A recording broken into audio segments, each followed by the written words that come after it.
So my name is Sczczepan Piekutowski. People call me Stefan. The reason why the name is strange is because I come from Poland. I've been born there, came to England in 2005. So I've been in England for 13 years. I am one of the founders of Universal Peace Initiative. This is the initiative which me and my friend created to bring very ambitiously not only peace to the planet but to the universe that we live in. We follow three core fundamentals, which is the eco-living. We want to build an ecological village at some point in our lives. We are vegans or vegetarians, and we follow the expansion of consciousness, where all this came from, which is very much strongly connected to CE5, which is Close Encounters of the Fifth Kind. These are the three core fundamentals, and we are going to be talking about the consciousness today and the CE5 initiative created by Dr. Stephen Greer. We, as the Universal Peace Initiative, we want to create a blueprint for future generations to follow if they choose to create life in harmony with our planet and other people as well. So that's what we want to prepare and in years to come. We're going to be talking about 8 things today, and we're going to take a break, something about number 5, so about an hour, I would say. I did a talk last night to myself, and it took me an hour to get to number 6. So it's going to be an hour or an hour and a half talk today. If anybody feels like they need to go to the bathroom or anything else, just feel free to do so. So we're going to be talking about our understanding of consciousness, or my understanding of consciousness, what it is, how to create your life or manifest things using consciousness. Can you see? Then a little bit about human body. So coming from the spiritual realm to the physical realm, and then moving into the greatest shift in human consciousness, which is the CE5, and this is how we look at it today. So we're going to talk about CE5, which is Close Encounter of the Fifth Kind. Who knows what CE5 is? Okay, let me just get my piece of paper. Just to explain to everybody who is not familiar with the term, CE stands for Close Encounter, or encounter with extraterrestrial beings. We have got officially we've got 4 levels of close encounter, which is level 1, which is the observation of UFO or ET craft, extraterrestrial craft, within 500 feet. So that's the level 1. We've got level 2, when we're talking about visitors from out of space. We've got the trace evidence of either a landing or a radar lock-on. So that's level 2 of the close encounter of the extraterrestrial civilization on the planet. Okay, so then we've got level 3, which is the observation of humanoids, usually associated with UFO activity. So we physically see someone from another star system, another planet, not from this Earth, which has happened. And then level 4 is interaction with humanoids, usually aboard of the UFO craft. So officially in UFO terminology, these are the levels that we have available. Now, CE5 stands for Close Encounter of the Fifth Kind, which has been created by a man called Dr. Stephen Greer from America, who resigned from his medical career to pursue his dream of making a peaceful contact, diplomatic contact with extraterrestrial civilizations. So we're going to listen to him talking later about how he came up with the whole protocol using consciousness and spirituality to make contact with extraterrestrial visitors. So he has created another level. He called it the CE5, as Close Encounter of the Fifth Kind. With the difference between that level and the other levels is that this contact, which happens between humans and ETs, is initiated by humans. Most of the time, if someone sees a UFO, it's either it's more likely that UFO has decided to appear, whereas CE5 is where people actually initiate contacts. So showing the power of consciousness, how we can use that to communicate with anyone in the universe, really. That's what it is. So we're going to be talking about the spiritual journey, what CE5 brings, what is the final destination of humanity in coming decades, which is 2 choices that we have at the moment. And then we've got real reports of footage of CE5 contact, which are our own reports of ET crafts appearing, disappearing pictures, and what it actually takes to make a successful contact with extraterrestrial civilization. So however abstract that may sound to someone, I ask you to bear with us, to go through every step to understand where this ability of every human being comes from. Okay?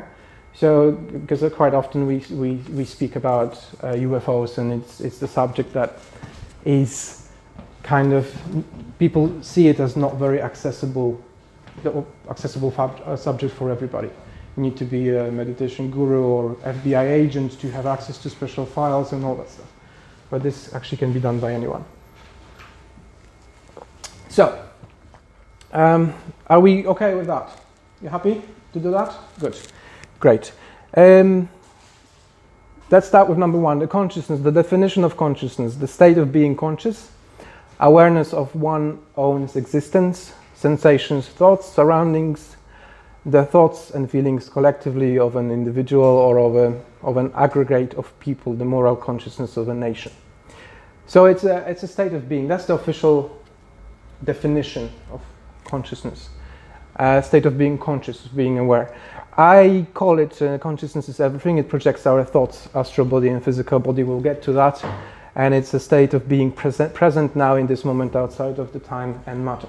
So, if you can close your eyes for me, do the exercise. I'm just going to show you my understanding of what consciousness is. And if you can concentrate on my voice, so you're listening to my voice, you concentrate on your breathing. Take deep breaths. And are you watching your breath from your brain, or are you watching your breath from somewhere else? It is not your personality who is watching the breath.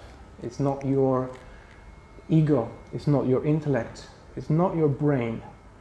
It's your consciousness which is watching your breath. So you as a conscious being, you are in the body as a vessel, and you can experience this reality through the body. And you as a consciousness can watch the body. You as an individual element of consciousness, which is universal. So let's be in that state for a moment. Listen to the sounds of the projector. And perhaps you will have thoughts racing through your mind, of course you will. But the someone who is watching the breath, it's you as a consciousness. It's not your intellect, it's not your brain, it's not your personality. So the state of being conscious. If you feel like you can open your eyes now. This is, does this make sense? So we have got body, intellect, brain, legs, arms, but these things are not the things that are looking at the world. We're using them to look at the world as it is. So our consciousness, we are conscious beings. The consciousness is looking through our body. And we are part of the greater consciousness. So like spokes in the wheel, we're here, and the center is somewhere here. So that's how I can explain the consciousness in my understanding. I borrowed this from Dr. Stephen Greer. And it says it's a holographic conscious universe. He follows the idea that the whole universe is conscious, which I believe as well. And in the middle, he says that there is an inner unbounded pure consciousness. So something that we just accessed. We just did that. We accessed the consciousness. Some people, it takes more time for some people to actually get into access the higher state of consciousness. Some people are in it all the time. It all depends on the spiritual practice. But this is where it all comes from. So like the spokes in the wheel, yeah? There is a center, which is the unbounded pure consciousness, which is everywhere, which is everything. Then there's something which is a thought. I've heard the saying, so one day I read something, what is inside of an atom? Because atoms have got no mass. You've got protons and electrons. What else is inside? What's inside of that? People say, I've read that inside of the atom there is an actual thought which creates the reality, which aligns the atoms. I read that somewhere in the scientific article, because scientists are slowly moving into the idea that the consciousness is part of the metaphysical world. So there's a primal thought, and Dr. Stephen Greer says also that there is a tonality, there is a sound which is associated with a thought, which gives the rise to something which is called the light form. So this divine light. We're not going to concentrate very much on these two elements, because to be honest, quite frankly, I don't even understand them completely. But what I understand is that after that is the celestial world, angelic, astral, world of light, afterlife. This is where the things are getting interesting for us humans at the moment. Because if we are in this space, 3D material, time, matter, very often when we dream, and we have got something which is called lucid dreaming, where we are awake in the dream, we go into that realm of astral body. When we have got afterlife experience, we go into that realm as well. So these two are very closely connected to each other. And this is what we use to communicate with ETs. But coming from that idea of how to manifest the reality that we are in, we're coming from unbounded consciousness. Then there's a thought, and the thought creates a light form. The light form creates an astral body. People call it soul, people call it ghosts, spirits, whatever. So there is an astral realm, and the astral realm gives the rise to a physical realm. It's very interesting to have a look at every one of us is an expression of the inner self. The way we look, the way we behave, whether I'm fat or I'm slim or I'm looking happy or unhappy, it's all the expression of inner self, which is the expression of that. And all that comes from the thoughts that we have in our head, the way we think. The way we think, we create reality. But all that comes from consciousness. The more conscious we are, the different reality we create. So the higher states of consciousness we can access, the more different realities we can create, let's put it this way. Does that make sense, what I'm saying? Yes? Yeah, when you asked to do the eyes closed bit, I was thinking that my consciousness was limited by my self-conception of the present moment. And I wonder how that fits into that model, because it's not suggesting I have pure thought. I am biased about my own thought processes at the time of having them. Yeah, it's the idea how to, well, I'm going to answer this differently. Whenever you close your eyes, if you 90% of the time you will have thoughts racing through your mind, and you have your ego, personality, you'll have your ideas, belief system kicking in, saying that this is not right, or this is how it should be, etc. It's giving you all different images. The moment you go into meditative state, after 20 minutes, half an hour, 1 hour, 3 hours, depending, the meditative state allows you to silence your personality, silence your intellect, silence your belief system, and you're just there in the present moment, without those things. That's like you're sleeping, pretty much, but you're awake. When you're asleep, your intellect is silenced. The same you do with the meditation. If you do that, the chances of judgment are less. Let's put it this way. Does that answer your question? It answers it exactly, but I've never experienced that level of Okay. bliss. Well, it comes with practice. I mean, first time I did meditation, I was sitting for an hour and there was nothing. Just nothing. And then every day, half an hour, an hour, until I reached that moment when I could silence the brain and silence the intellect and get into that state of consciousness. Okay? Right, let's just move on. So, states of consciousness, waking. So we are awake. This is our state of consciousness, which everybody is familiar with. Sleeping, yet again, the brain works on different wavelengths. It's a different state of conscious being. Animals sleep, we sleep. But the next level is dreaming, which is called, which is lucid. Lucid dreaming is the best because I differentiate dreams between mental projections of a brain, because you can be thinking about something the night before you go to sleep and you dream about it. And you can experience something really emotional the night before. When you go to sleep, you're probably going to dream about it because your brain is processing information. But there is something else which is called lucid dreaming, which is being awake in your dream, which I have experienced, which is fantastic. And who has experienced lucid dreaming? Exactly. So it's just who has experienced lucid dreaming when he could or she could make a decision on what to do in a dream? That's even better. That's another step of lucid dreaming, when you can actually affect the dream reality, the astral realm, which we were talking about. You can visit present, you can visit past, you can visit future, you can visit different universes. There's no time and no space in those realms. So lucid dreams is another state of consciousness, which is being activated after doing the spiritual practice. All this, what we're talking about, leads to CE5, which we will get to, because I'm sure people are eager to listen to that as well. Lucid precognition, so having a feeling like a lot of mothers know when there's something wrong with the child. Yeah, some people lose it these days, some people still have it.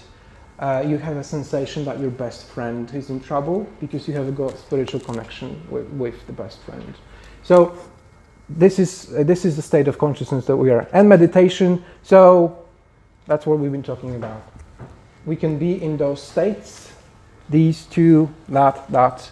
You can be all at the same time in unbounded pure consciousness. So once we silence our intellect, our brain, our personality, our ego, whatever is 3D, we can then access higher states of consciousness. This is actually pretty easy to do after initial breakthrough. Now, Dr. Stephen Greer talks about really interesting things, which is cosmic consciousness. So, whatever you do here when you meditate, if you have developed your abilities to a certain level, you are able to experience the unbounded pure consciousness whilst doing everyday activities. So it's like you're being in a meditative state all the time while doing everyday activities, washing up dishes, doing shopping. You can feel people, you can sense the wind blowing on your face, and you know that the whole society is conscious. You can feel energy of other people. God consciousness is when you get to a point where you see everything from the perspective of the universe. So it's not perspective of human or planet or society planet. You go beyond solar system, you go beyond galaxies. You have got this idea that you're a creator of your own life and you can affect the different realities of other people just by being, by emanating that energy. And then unity consciousness is something which is really interesting, because when you look at the plant, you see that this plant is conscious. It's not the same level of consciousness as humans, but there is a way that the plant grows and is programmed somehow. But I saw a picture, which was a great picture. They planted a tree and they put a box around it to make it grow straight, and the tree just grew that way around the box because it didn't want to be limited by a box. I don't have that picture, it just came to my mind. How is that happening? Because the tree is conscious. It chooses, it decides the way to grow. And you, in that unity consciousness, you're not only one with everything and with everyone, you are one with the whole universe. You can feel that the planet is suffering at the moment. You can feel that the pain of animals being slaughtered in the slaughterhouses. Whenever you think about it, you have that sensation. All these things, all these three can come and go at the same time. You can be walking down the beach, and you can feel the unity of the unity consciousness, that you're one with everything, and you feel just like you feel the ocean and you feel the sun, and you get that. But also you are in the same state. You are here on the planet Earth. You're aware of the state. But also you think, you know, that you are a creator. You can create things. So that these can be mixed together, which is really interesting, because it actually happened to me after one C5, which we had. And I had that feeling for a day, which was amazing. I didn't know at the time, but I was listening to Dr. Stephen Greer explaining, and I'm thinking that this is what it was. Now, Brahim, apparently it's something much more advanced, much more difficult to do. Experience of entire cosmos as oneself operatively. This I will not get into because I don't know what it is. Even Dr. Stephen Greer says you have to have someone who knows what's happening and what's going on if you want to be in that kind of state to direct you. Otherwise you'll get very confused. So these states of consciousness, they can all happen after practicing C5. Okay, so after going through C5 protocol, meditation, a spiritual journey, which I'll be talking about, we can access these states of consciousness. But there is much more later on, which we will talk about. So create your life using consciousness, the power of mind. This is one of the favorite bits. Because what you see on this picture is an notepad, or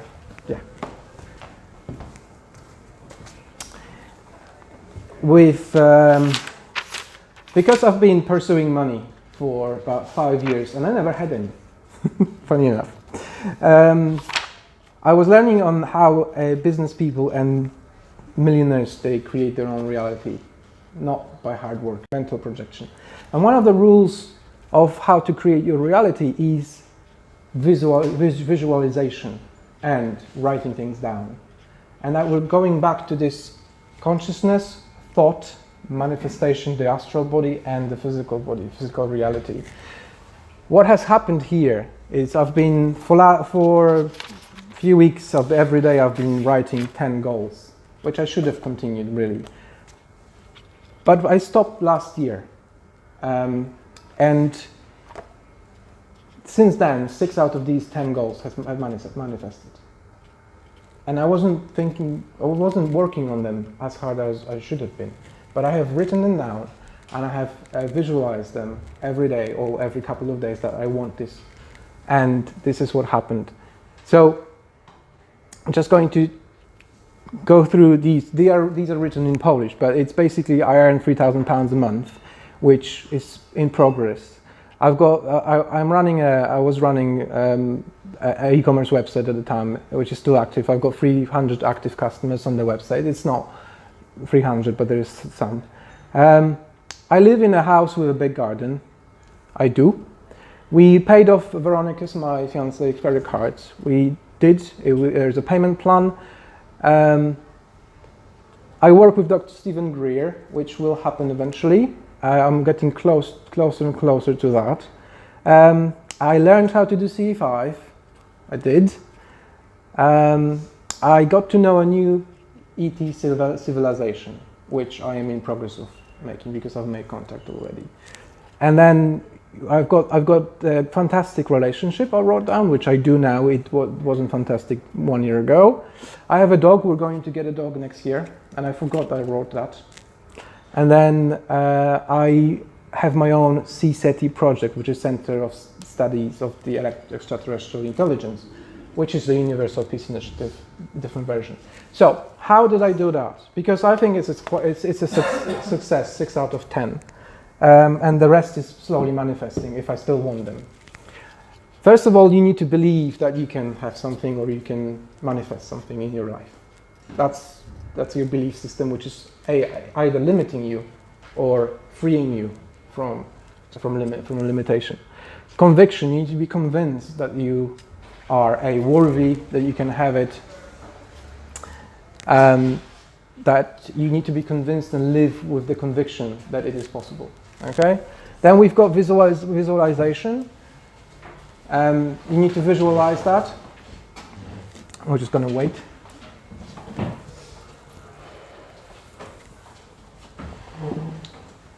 You need to visualize. So what you do, you think about it. This is a practical bit for our talk. You need to visualize this and then think about it, visualize it every day, what you want to have in your life, and it will manifest. As long as you believe it's possible, as long as you're convinced it's possible, then you need to put it on paper. There's some kind of magical thing happens when you express your thoughts and put them on paper in this 3D reality. It's either painting or music, or you do something in this 3D reality. You make a connection from the thought realm to a physical realm. Once it's written down, the chances of this manifesting are 50 to 70% more. So it needs to be written down in this reality, so you make it happen. And you write it down in the present tense, that you already got it. Then you've got repetition, you do it every day. You live by it. Mental projection, you project your life how you want it, not how you don't want it. A lot of people who think about illnesses, they do have illnesses. A lot of people who think that my life is crap, they will have a crap life. Because that's what they think, that's what they project. If you project happy life, despite the difficulties, which I had, everybody has, it was very difficult to project a happy life. With tears on your eyes, because you've got nothing, no money for food. But you still project life, and suddenly something changes. Suddenly someone comes along, gives you a hand. That's a mental projection. You project that, and then you leave the dream. So you walk around like you already have it. You're convinced. You walk around like you have it. You live the dream. You stand in the front of a mirror, and you're just in a suit, for example, and you're saying that I've got this and I've got that, and my life is great, and all that stuff. A lot of people do it. And if people do it, then they've got results. Not only by hard work. I was working very hard for 5 years. I had nothing. I was working 70 hours, 80 hours a week. I had nothing. So it's not physical work. It's a mental, conscious projection to a thought, from a thought to an astral body, from an astral body to 3D reality. Okay? Is that good? So human body is a vessel. If we get to a 1 hour, Rachel, can you let me know so we can have a break? Because I don't know. Human body is a vessel, so just a very basic understanding. I know we all know this, but it's important to do this. We've got brain, eyes, mouth, arms, and legs, just generally speaking. And what is the body for? The outer purpose, I think, is to observe and decode the reality that we are experiencing. So we've got, we use brain and eyes for that purpose. So the stuff comes in, we decode it in our brain, we use eyes to do it, and then we decide what to do with the reality that's surrounding us. To provide nutrients and speak, so obviously we have to give nutrients to our body, and we can express our astral body consciousness thoughts through our mouth. Okay. The reason why I'm pointing to these elements is because this is how we experience and express our consciousness in this reality.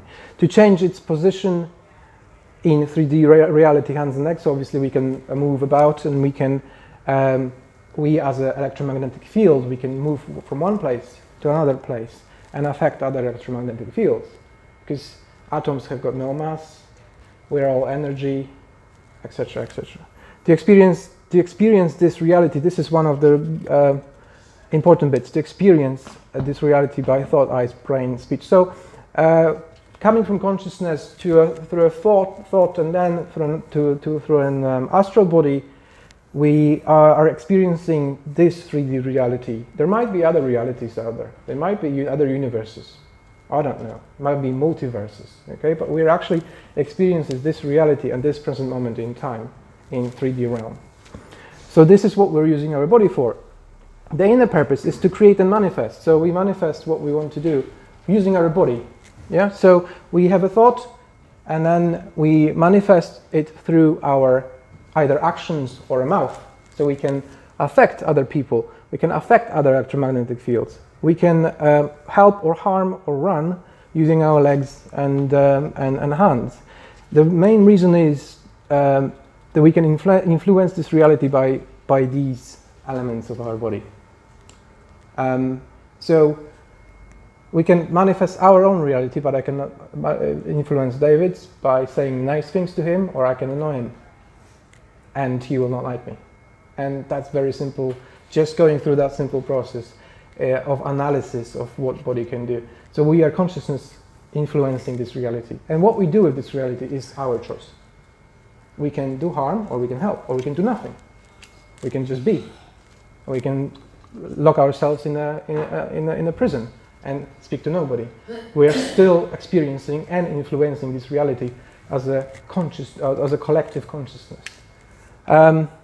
So the purpose of the body is to express consciousness in 3D and influence this consciousness in 3D. Human equality. This is what a lot of people still struggles with, surprisingly, and I do know why. Because I struggled with this for a long time. I was raised in a racist country. The first black person I saw was in Vienna, not in Poland.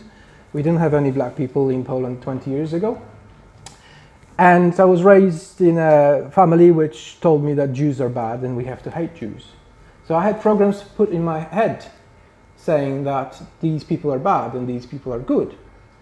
So when you see what's happening in different countries and manipulation of media and all that stuff, it's really, really important to sacrifice time and question why. Why do I hate him? Why do I not like him? Why is he different to me? And travel the world, actually speak to people instead of believing to what's said to you. Now, how life is created. I was born in Poland, someone else was born in England, someone else was born in Africa, doesn't matter. So you're born, then you're given an identity. Name, surname, place of residence. I live in, I am John, I am Mark, I went to this school, yes, I am a doctor. Yeah? You're given a religion belief system. Very often it's a dogma, which is limiting. Not always, but a lot of the time. So their belief system, my belief system, was that the Jews are responsible for the collapse of Polish country. And all that stuff that being taught to me by my grandfather. That's my belief system. It doesn't have to come from church. But the church also tells you that you're not worthy quite often, that you have to be on your knees begging for forgiveness all the time. So it's pushing the human being down to the earth, that you're nothing and the God is up here and you're just down here. So your belief system, like you said, your belief system will limit you quite a lot, or free you, because you can believe that you can do anything. So that's how life is created. You're told that you are better or worse by someone or the event that happened in your life. So if there is a war, obviously people will think that we are not good as other people because we're being killed, being attacked. Why? Because they want to get rid of us.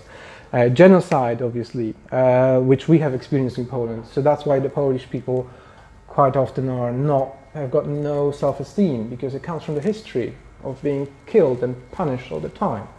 So this is how life in general is created. But yet again, you are just a vessel of the expression of consciousness. So once you take a step back, let's say you're free, you're 18, 20, or 16, you left home, and you can take a step back and say, okay, I'm going to question what I've been told. I'm going to think about it.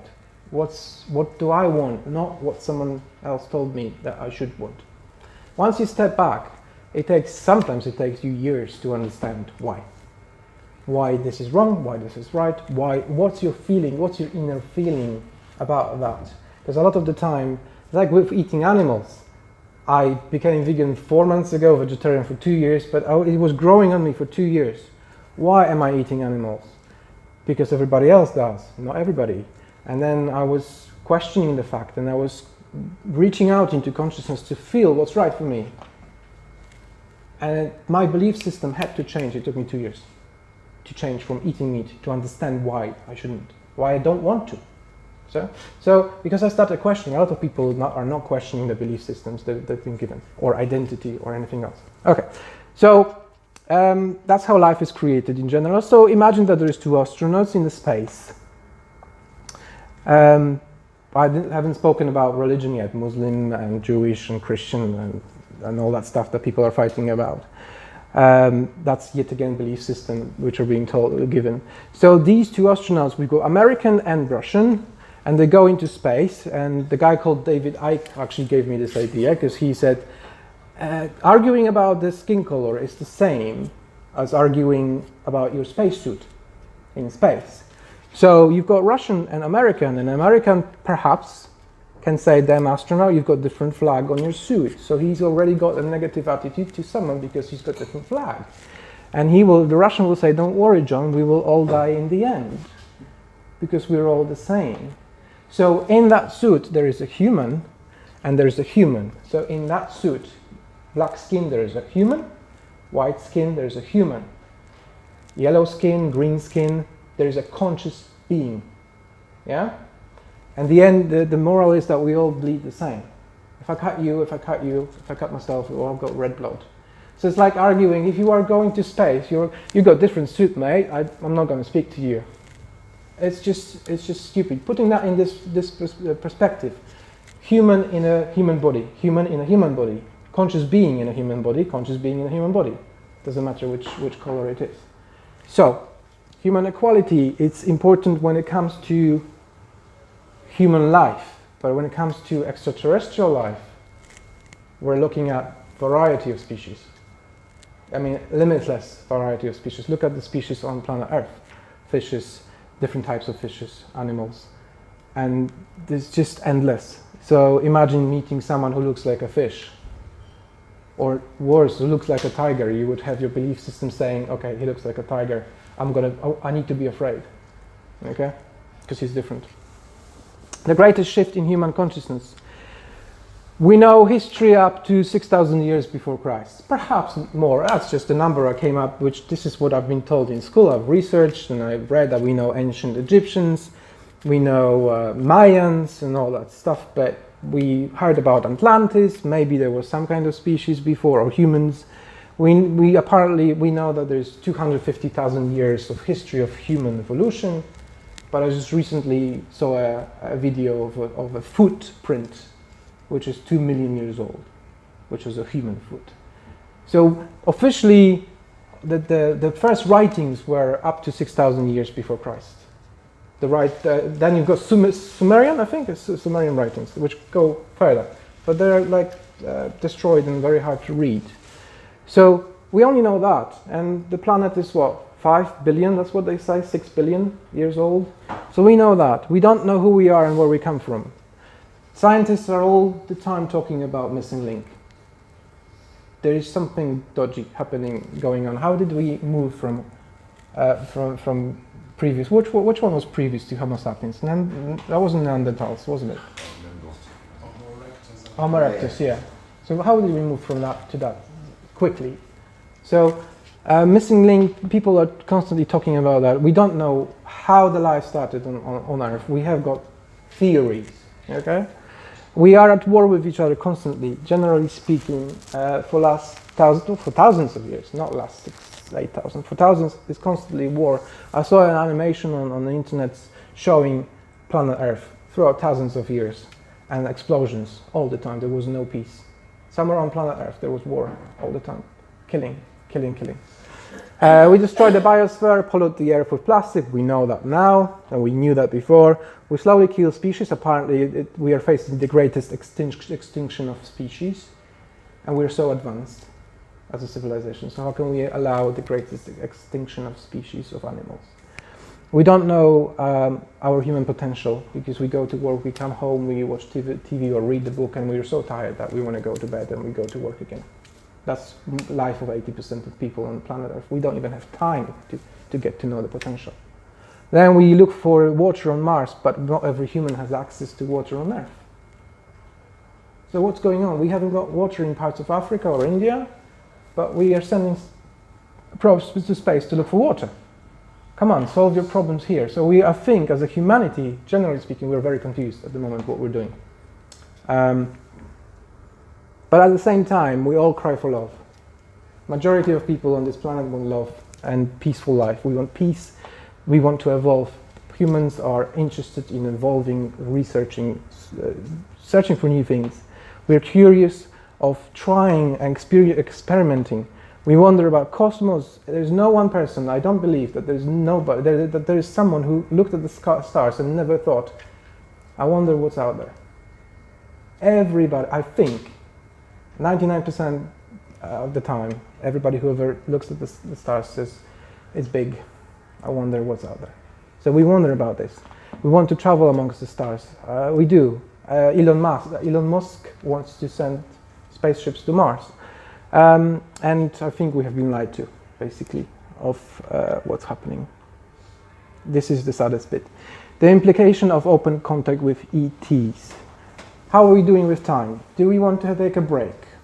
Or are you guys happy to continue? Another 15 to 20 minutes. Okay. How long? What's the time? It's 18 minutes past 8. We're doing well. Good. The implication of open contact with ETs. So we've been talking about CE5. What can happen if there was an official figure saying that, okay, we're not alone? Because a lot of people know we're not alone. They've seen UFOs, they've seen videos. It's just people are waiting for that official figure to say we're not alone, like an authority. So let's say it happened, which is unlikely.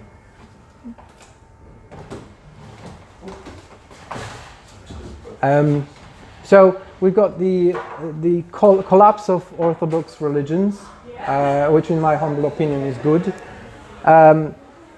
because the idea of heaven and hell and the limbo will suddenly disappear. Completely different outlook upon life. Then we've got the diminishing feeling of importance and being the greatest. Me personally, I try not to hate, but the behavior I hate is having the overgrown ego of humans, thinking that we are the center of the universe and we're so great that there's no greater nation in the universe than humans or society. So all that. It's almost the opposite way around. Pardon? I think it's almost the opposite way around. Yes, it is quite right. I agree. I mean, yeah. From in the greater scheme of things, we really don't matter. When you look at the vastness of the universe or our galaxy, 188,000 miles per second is the speed of light, and the width of our galaxy is 1,000 light years. So 188,000 miles per second for 1,000 years, and then you got 100,000 years long, or long Milky Way. So we really don't matter in the great scheme of things. We do matter for our lives and the consciousness of the universe, but not in the great scheme of things. Opening the box that humans live in, that we're alone, this is the only planet, we don't know anything, and that we have to fight each other. New human abilities revealed. So yes, if we were to work with ETs, getting to that stage of open contact will give us new human abilities which are hidden away. But also, if you have an ET who is, 20,000 years older, a civilization, 50,000 years older, he may tell you, if you do this, if you practice that, you might achieve this. And he will tell you that through a telepathy. And you as a human, you'll think, okay, I know telepathy? Okay, I didn't know that. So, new human abilities. Knowing human history. I'm sure ETs know where we come from. I'm sure there's someone on this planet that knows where we come from. 100%, that's my conviction. I'm convinced. Humbling of humanity. Maybe finally, majority of humans would be humble, saying that we're not alone, we're not that great. There's greater people, greater beings out there who achieve that. They travel the stars, they control galaxies. They can restart the star. And we can't even sort our problems on the planet. We're not that great. New technologies, obviously that comes with open contact with ETs, peaceful contact because we have stolen them from ETs already, completely different outlook upon the universe, like the new spiritual journey as a human society. That would be changing the whole perception, perception on life. Now challenges, this is very important because with every significant change in our life, there are challenges, whether it's on the level of personal level, or the whole level as a society, or a race. We got racism, prejudice, intolerance, and hostility. This has been. A lot of people don't have that, but a lot of people still do. That would be a challenge for as I said, if you see a mantis-like creature, what would you do? Fear. That's the first thing. Unknown. And there's a thing in the head saying he might be hostile. I need to protect myself. A lot of people would say that. Especially people who are not familiar with ETs or C5, especially with people who are racist, who have prejudice. They will say that you're different. I don't like you. There was a situation where Dr. Stephen Greer was telling about, he read in CIA files that there was a crash, which was a shooting down of ETs craft, and there was 2 or 3 ETs that survived, and the military couldn't communicate with them because obviously they are far more advanced. So because they couldn't communicate with them, they executed them. They shot them because they couldn't communicate with them. That's the attitude that humans have, generally speaking. That's what Stephen Greer was telling in one of the seminars. So because I don't know you, because you're different, I'm going to shoot you. That's one of the extreme examples of what can happen when it comes to open contact. So conquering fear, often installed by other entities. Before Roswell, there was a great movement in Italy and America, which I think was called the Peace Pact movement or something like that, made by Italians, and they were traveling across Europe and talking about open contact with ETs. They were talking about the Space Brothers, all that kind of narrative. After Roswell, CIA was formed a few months later, and it all became abductions, green aliens, UFOs, films, all that warfare being installed in our head. So yes, conquering the fear of unknown, trusting yourself, because when we go out under the stars or outside, when there is an ET contact, we don't know how they look like. We may have a vision, but we don't know how they look like physically. We don't know how they behave. They are very cautious in what they do, because they know how we feel.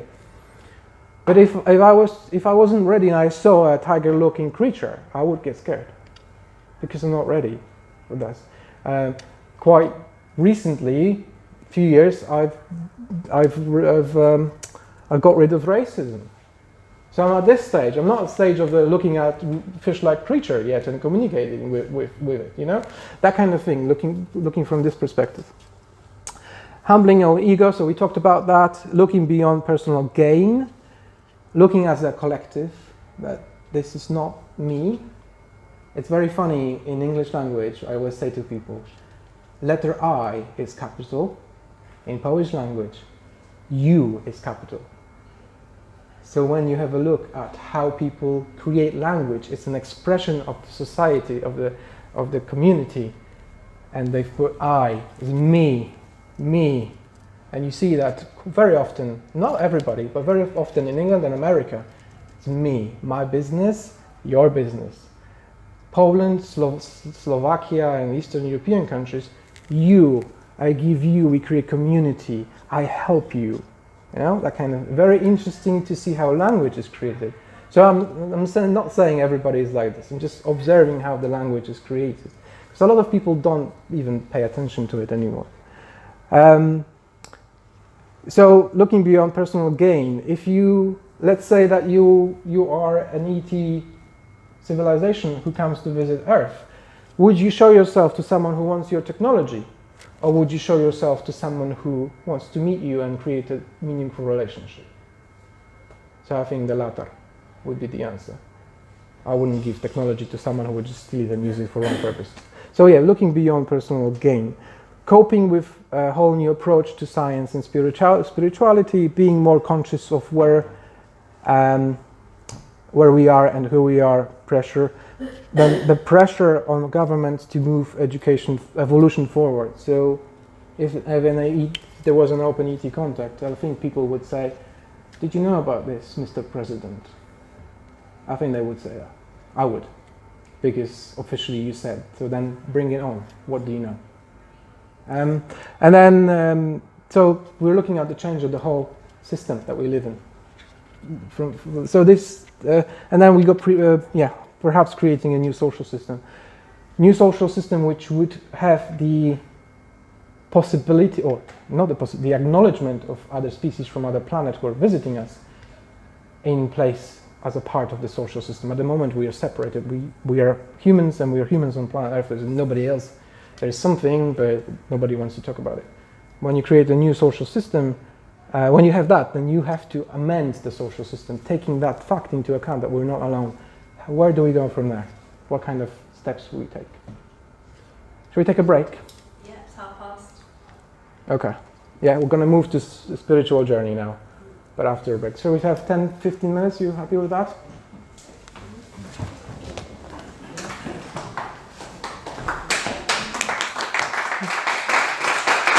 Right. Part two, we're going to go into more real stuff, let's put it this way, in this realm, 3D.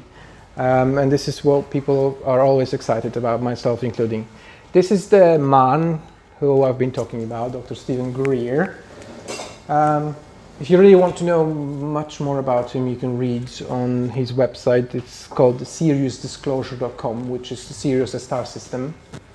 But he's created the C5 protocol about 20 years ago. 20 years ago, I think that was, wasn't it? Yeah, just 17, 18, something like this. And he's going to explain to you what actually happened to him in 5-minute clip. Okay? What, sorry? 5-minute video. All right, okay.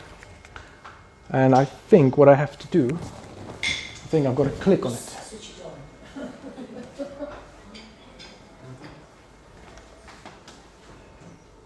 If not, what I have to do is I have to do something else.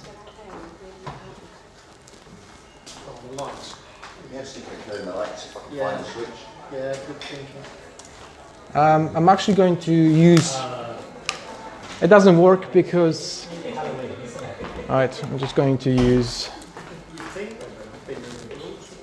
Yeah, you would. We had the lights off last week, didn't we? 2 weeks ago. Maybe I'll turn the lights off. What else?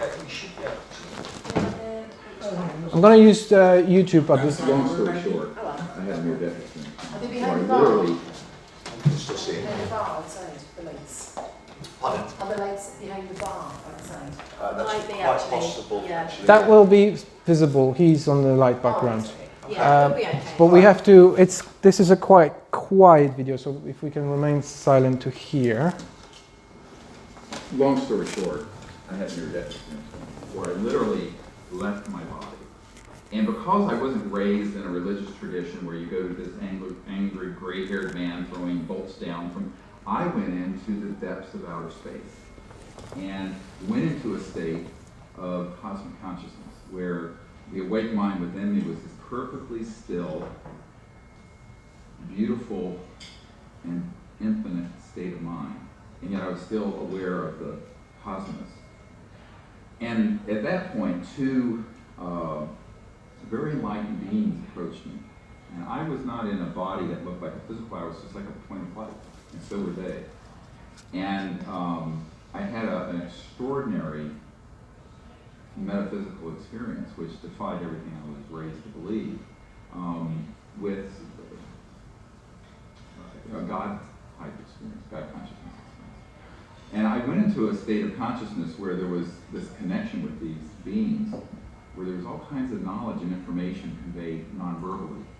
It's like, I'm saying, if I say the word apple, it says apple. And inside that word, you can see visually in your sort of mind's eye, or astral world, if you will, the apple. This was even visual. It was like the causal level. And it was this kind of experience, and it seemed to go on for an eternity because there's no sense of marking time in that state of consciousness. And I ultimately had a profound state of sort of oneness consciousness, where I saw the entire cosmos as an awake thing. Everything in it was consciousness, phasing, resonating as a star or what have you. Eventually, these two enlightened beings, these sort of twin, powerful, almost like avatar type beings, said, well, you may come with us or go back to Earth. And I said, well, I had enough presence of mind to say, well, what is your will and what should I do? And I'm a 17-year-old boy who was raised as totally an atheist. We were Unitarians, we didn't believe in anything. And they said, well, we would like you to go back to Earth to work on what you can do for Earth. And with that, I became very depressed. I had no interest in after that experience, I had no interest in being back. But I said, okay, and with that, I sort of fell back into my body. And after that, and there's a whole lot to this that I don't know if I need to go into, but I was sort of tested to see if my will would live. And I was almost drawn out of my body several times, and eventually nailed it and stayed there. And after that, I was spontaneously healed. I know I had hepatorenal syndrome and renal failure because my skeletal muscle was so damaged, my urine had become the color of Coca-Cola, and I was very sick. But I never did see a doctor, and I, after that, got fine. And I then became very interested in exploring higher states of consciousness. It was October of '73, and it was in the Southwest. I saw this same ship that I'd seen when I was 8 or 9. And I looked at it, and I felt this immediate connection to it, and thought, oh, well, they're back. And I didn't think a whole lot more about it, and it kind of just winked out again, vanished. So I sat and meditated there on the top of this mountain, in some rocks, a little over 5,000 feet overlooking the valley. And when I finished, it got dark. I had this really beautiful, deep meditation. And it was crystal clear air up at that altitude in October. It was pretty chilly. I had a ski jacket on. And at the end of it, I stood up, I looked at the sky, and a thought that wasn't my own entered me and said, behold what a beautiful universe God has made. And with that, I went, as that thought ended, I went into exactly the same state of consciousness I was in when I had my near-death experience. Well, a few minutes later, I realized it was glowing right below the crest of the mountain. And then I realized there was this animal, what I thought was an animal nearby. Well, being young, and I kind of got on the ground. I hate to admit this now, sort of in the fetal position, sort of what is this? And it had this beautiful almond shaped out like deer eyes. But it was an extraterrestrial biological life form. And he came up to me and touched me on my right shoulder. And whatever happened, the electromagnetic effect of it, all my hair, I had more hair than stood on end completely. And I was totally electromagnetized. And subsequently, we went from there in an instant, went on board this craft. And what happened after that is sort of metaphysical, in the sense that we seemed to dematerialize and then appear out in space, and I was sitting with these other extraterrestrial beings in a meditative state. And people said, well, what were they saying? I said, it wasn't about saying, it was about being. But what we did was that I was teaching them what it was like for a human, a young man, to be in cosmic consciousness as a human. And then that's where we met. We met in that state of cosmic consciousness. And then we created what's known as the CE5 protocols, the Close Encounters with Spirit protocols. That's where they came from. And basically I began to practice this ability with them to see them in the mind's eye and then vector them to a location and have an encounter. And they told me that at some point this would be very important to know how to teach other people. Yes, this is a borrowed video from Tribe Movement. Did everybody hear? Just, yeah, but you got the understanding of where he come from. He's first of all, he's had a near-death experience, so he went outside, out of his body, and then, without having a near-death experience, he went into the same state of consciousness, into the astral realm that we've been talking, so through meditation. And the thought of not his own, because he was in that kind of state of consciousness, he could interact with other thoughts and energies on that level. It's like non-verbal communication, or I have experienced something with my wife-to-be, that when there was a stressful situation of some sort, I looked at her and she looked at me, and we knew exactly what to do next and what each of us wanted. So the thought of her came to me, and vice versa. The same, I was sitting having dinner last night, and I thought of something that has happened, and she just started talking about it. That's because we interact on a different level. We don't necessarily have to use always speech. We do all the time. But there is other ways of communication, which is called telepathy, or any other kind of way. So in different realms. So he's been on this ship and he's been touched by ET, and he's been talking about this not verbal communication, not even the visual, the pre-thought communication, which we've been talking about, from consciousness to thought, and then manifestation of the tones which comes with the thought, and then a light form, and then from the light form goes to astral body. So he was literally almost inside of the consciousness itself, because he was communicating on that level, pre-thought level. You already seen in images in his head without thinking. So that kind of communication, which is very interesting. So this is where it came from. 1973 he had this experience, but I think he started later, after his medical career. He left his medical career to pursue this about 20 years ago.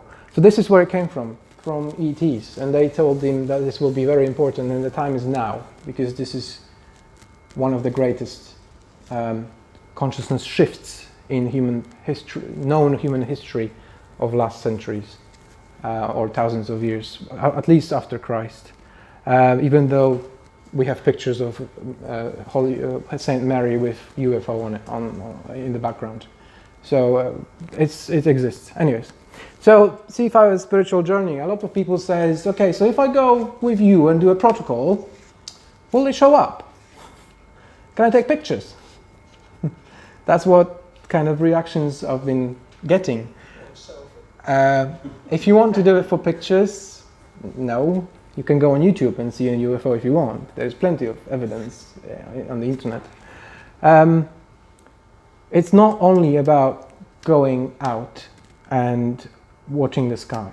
It is and it isn't, because it can happen. If the ETs are in the area, or they know you because they have visited you in your dreams and you're opened, then they will appear because they know they can. And you will not frighten yourself, and you will not run away, and your whole belief system will not collapse. Imagine that we are the extraterrestrial civilization which goes to a planet like Earth, but we've got Neanderthals on this planet who just learned how to start a fire. How much would we show them to not blow up their minds? A little bit, maybe. Maybe we would take a human form for them, because otherwise, if you show a spaceship, they will say, pray to it. That has happened before. So, and you would collapse every single belief system. If someone is not ready and you show him something so advanced, you're just going to collapse. It's just going to go crazy. So they are very cautious of what they can do, what they can show, and they are constantly monitoring us. Whoever does CE5 is being observed how ready you are for open contact. And it's a journey. The reason why it's called a spiritual journey, because it is. It's not about going out and let's see a UFO. Because it's not going to happen. There is a meaning. The CE5 takes you through every essential element of human spiritual evolution, in my humble opinion. Because, first of all, it teaches you how to access the higher states of consciousness, eventually to be in them all the time. So it's teaching you how to step aside from your human body a bit and be as a conscious sentient being in that body, silence your intellect, silence your brain, and just be and experience this reality from the conscious level. That's the first step. So don't follow your urges and body desires all the time, that you need to entertain yourself, that you need to repopulate, that you need to make money, that you need to go to sauna, that you need to go to disco and have a lot of music. These are all physical experiences, which are great, yes, because this is our life. But it's teaching us to step back a bit and see what's inside. Conquer prejudice and racism. The universe is so vast with unlimited variety of species. So, if there was a Native American outside here, and he would know that we hate red people, he would not enter this room. Why would he? No point.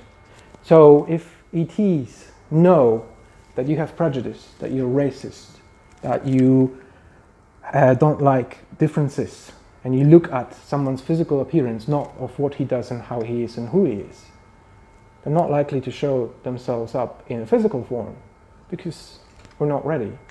And also, how can we create peace if we fight over a skin color? How can we create a peace on planet Earth if we fight over a skin color, religion, political views? How can you punch someone because he believes in something else? How can you kill someone because of belief system? It just blows my mind. So that's it. If we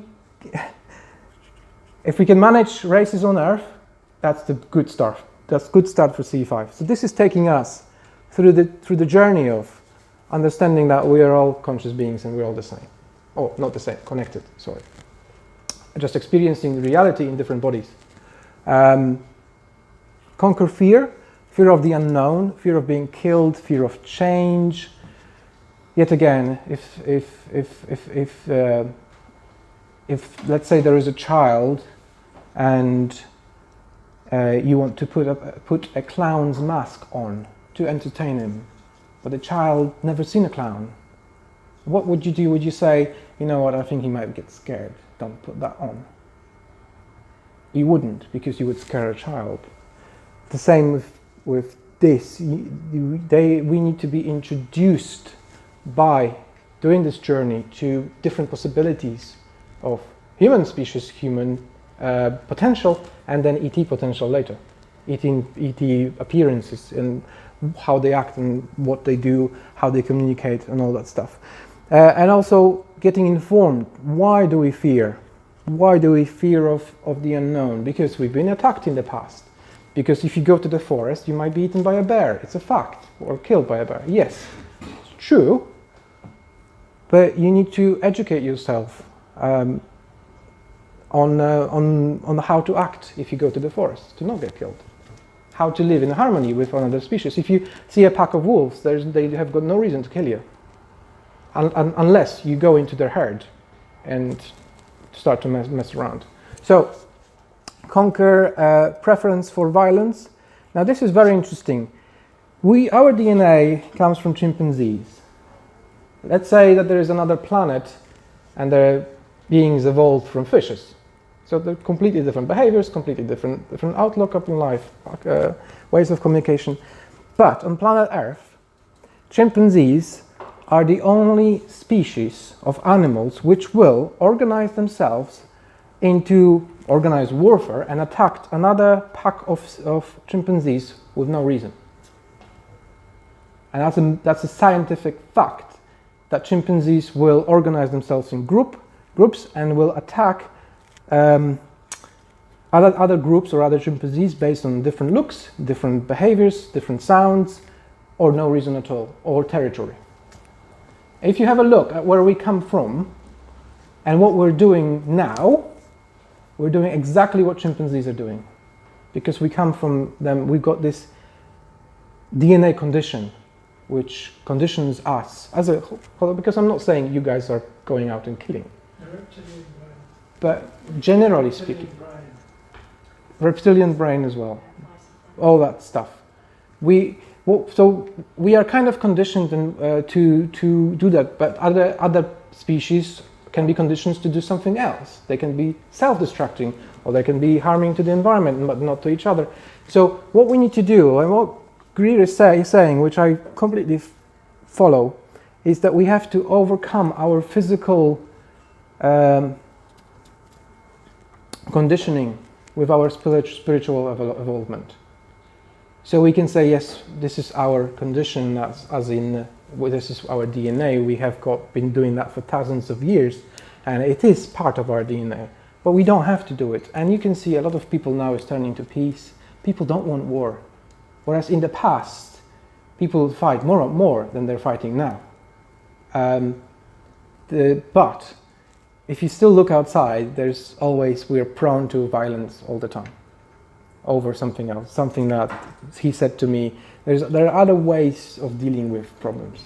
But this is very interesting to see, to have a look at the humanity itself, that we come from chimpanzees, who are the only species who will do what humans do. And what we have to do is we have to overcome it. And there is a new human generation being born, or has been born already, that don't even have the element of anger. So let's say, who got angry in his life at some point? Okay. Imagine species who evolved from fishes who have got no concept of anger. That something happens and there's no reaction, which is anger or violence. None of them. And there are species out there like this who are visiting this planet and looking at us thinking, what the hell is happening?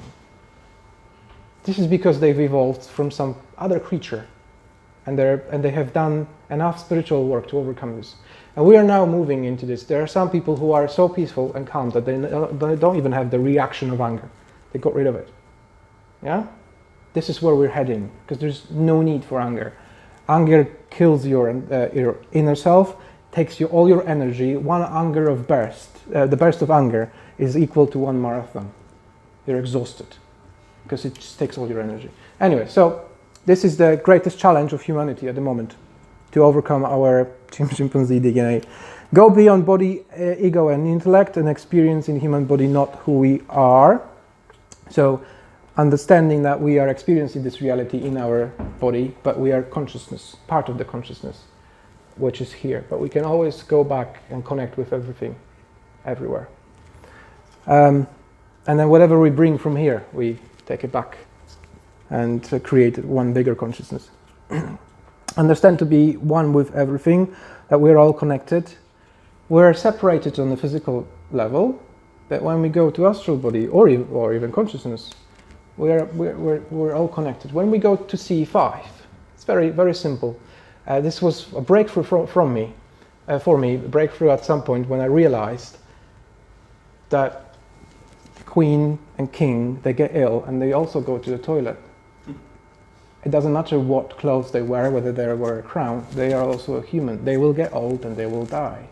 That was one of the breakthroughs for me, because I was looking at like monarchy, like someone special, and I realized, no, but I do as a human. They are just humans, they're just wearing different clothes.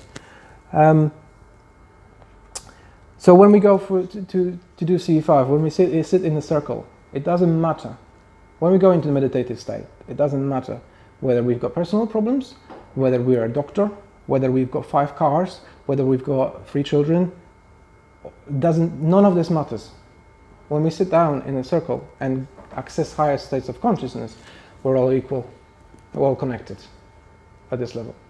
So whatever happens on Earth, it happens, but when we're there, we're all connected and we're all equal. It doesn't matter what happens on Earth. Okay? And it doesn't. Access to storage of love in your heart. I said all children want to love. We can debate that someone is possessed and all that stuff, but majority of children, all they want is to be loved. Hugs, mommy, daddy, they want to experience, they cry because they feel insecure when mom is not around. They want love all the time. When we go to school, when we go to society, then we lose that kind of, or we create barriers, we create walls. So with CE5, we can access this love, because when we do CE5, this is what they are looking for.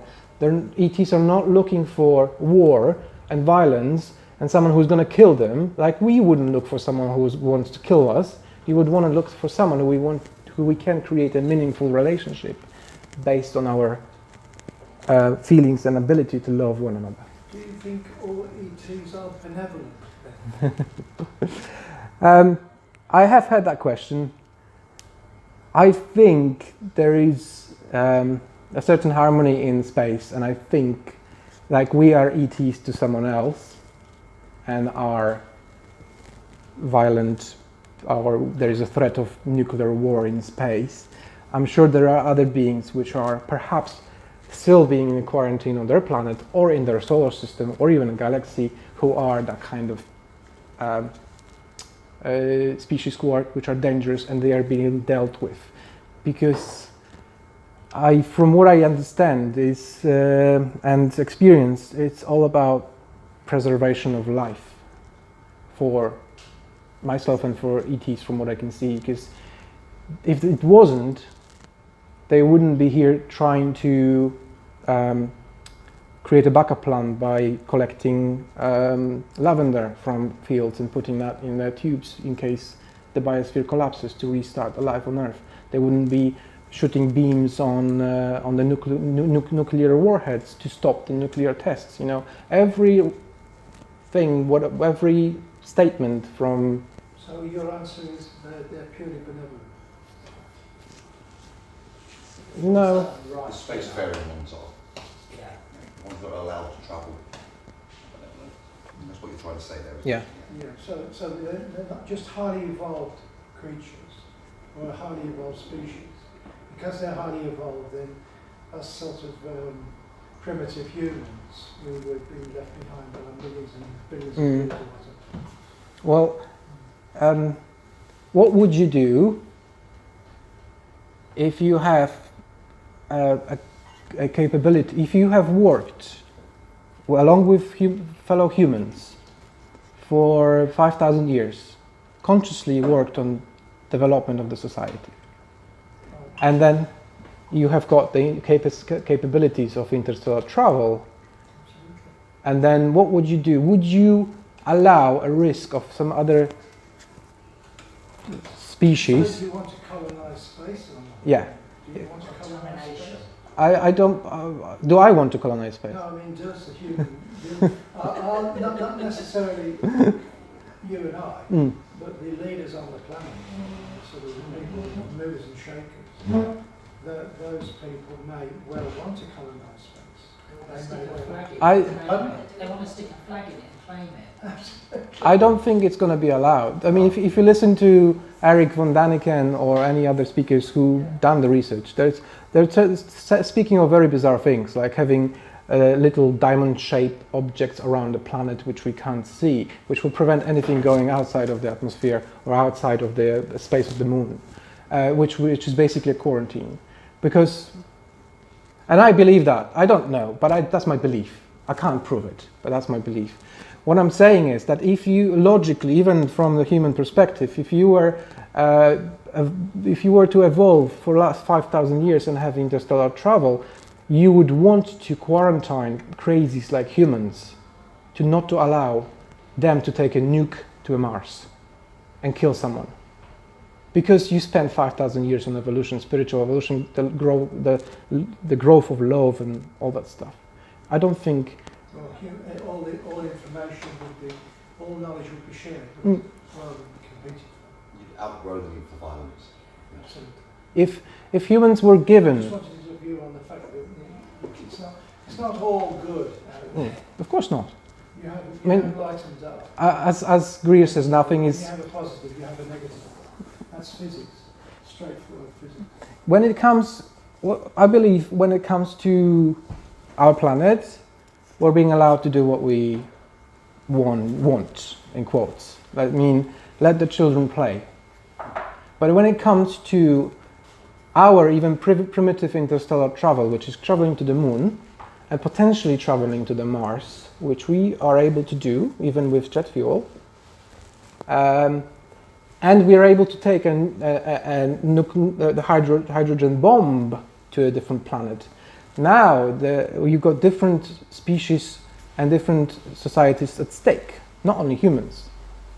So what you see on Earth is that the technological growth has overcome the spiritual growth at the moment. Playing with matches, in fact. Yeah. Children playing with matches. So you're looking, if you're an interstellar civilization, which is 2 million years ahead, let's say even 100,000 years ahead, you're looking at them. I'm not going to allow them to take a nuke to Mars because there are structures on the moon and there are species living there. There's no way. We've got to quarantine them. Let them learn first. That's what I would do, and that's how I see it. I think it's logical. Does this answer your question? Yes, thank you very Okay. much. Yeah, and access to cities. It's a special name coming from Sanskrit, which also Greer is using. But we'll get to the cities. And the more we are developed in these areas, the more contact will happen. That's why it is a spiritual journey. We've got to do work within ourselves. Before we can have an open contact, we can shake a hand. Because if you have a lion-looking creature, I don't know if I'm ready to shake a lion-looking creature's hand, to be honest. Don't know. Hasn't happened yet. So, what are cities? Cities are spiritual, paranormal, supernatural, or otherwise magical powers, abilities and attainments that are the products of spiritual advancement through practices such as meditation and yoga. So, we're talking about telekinesis, the telepathy, got remote viewing, which is seeing with your mind's eye, not with your eyes, but going out into anywhere in the universe, in your astral body, consciously. So being in a lucid dream, pretty much, but not asleep. Going out there and seeing things in space, or seeing anything on planet Earth. The only way we can verify whether we're doing proper remote viewing is to have a practice session in here on planet Earth where we can verify whether we're right. Because if someone says, oh, I've been out in space and so Mars, we can't verify it. I can't because I haven't got a probe. So we got to do exercises how to do remote viewing. And we can see into the potential futures, or we can see into the past with remote viewing. Remote viewing is basically going into your astral body and traveling beyond time and space, anywhere in the universe, and seeing what is actually happening. Precognition, lucid dreaming, so the feelings and dreaming. Levitation. We know, I think we all heard about monks in monasteries that they levitate after 20 years of practice. I mean, we can do that, because if they can, we can. It's just we don't do it because we work, and they sit in the monastery. Teleportation, so moving one atom from one place to another, going beyond 3D, going into different dimensions. That has been done by scientists, from what I know, from what I read. Scientists. It's well known teleportation. Yep, and you have that in films and movies and all that stuff. But from what I read, I know scientists already have moved one atom to another place through a teleportation. So if we're made of atoms, we can move ourselves. We can teleport, and that's what ETs are doing with a snap of the finger. Dematerialization and rematerializations. So, yeah, as we can dematerialize, like Greer was saying, when he dematerialized and rematerialized on the spaceship. Because we can do that as humans. We haven't got that capability developed yet. Bilocation, trilocation, so being in one place at the same time, or two places at the same time, or three places at the same time, which is a spooky effect, as Einstein was saying. It's called quantum entanglement, where one atom resonates with another atom. If this atom changes, the other atom changes as well, despite of the distance. Is that also called the singularity? Say Is that? that also called the singularity? No idea. I think I've heard it has. I know the singularity's been meant, but I've got a feeling that those two words are interchangeable. Perhaps. I watched the film about quantum entanglement 4 times, and I still don't fully understand how it works. But I know it works. And bilocation can happen in astral body. Easy, because I've experienced that. Did you skip on this? Pardon? Did you skip over manifestation? I did. Mythology. Zeus chucking light bulbs. Manifestations of objects, matter, creating matter, moving matter with your energy. Monks can do that. Monks can move objects with the power of the brain. Why can't we? Because we don't practice it. You can create. So imagine this, us in 5,000 years or 1,000 years, if we were to do it right. We can manifest anything.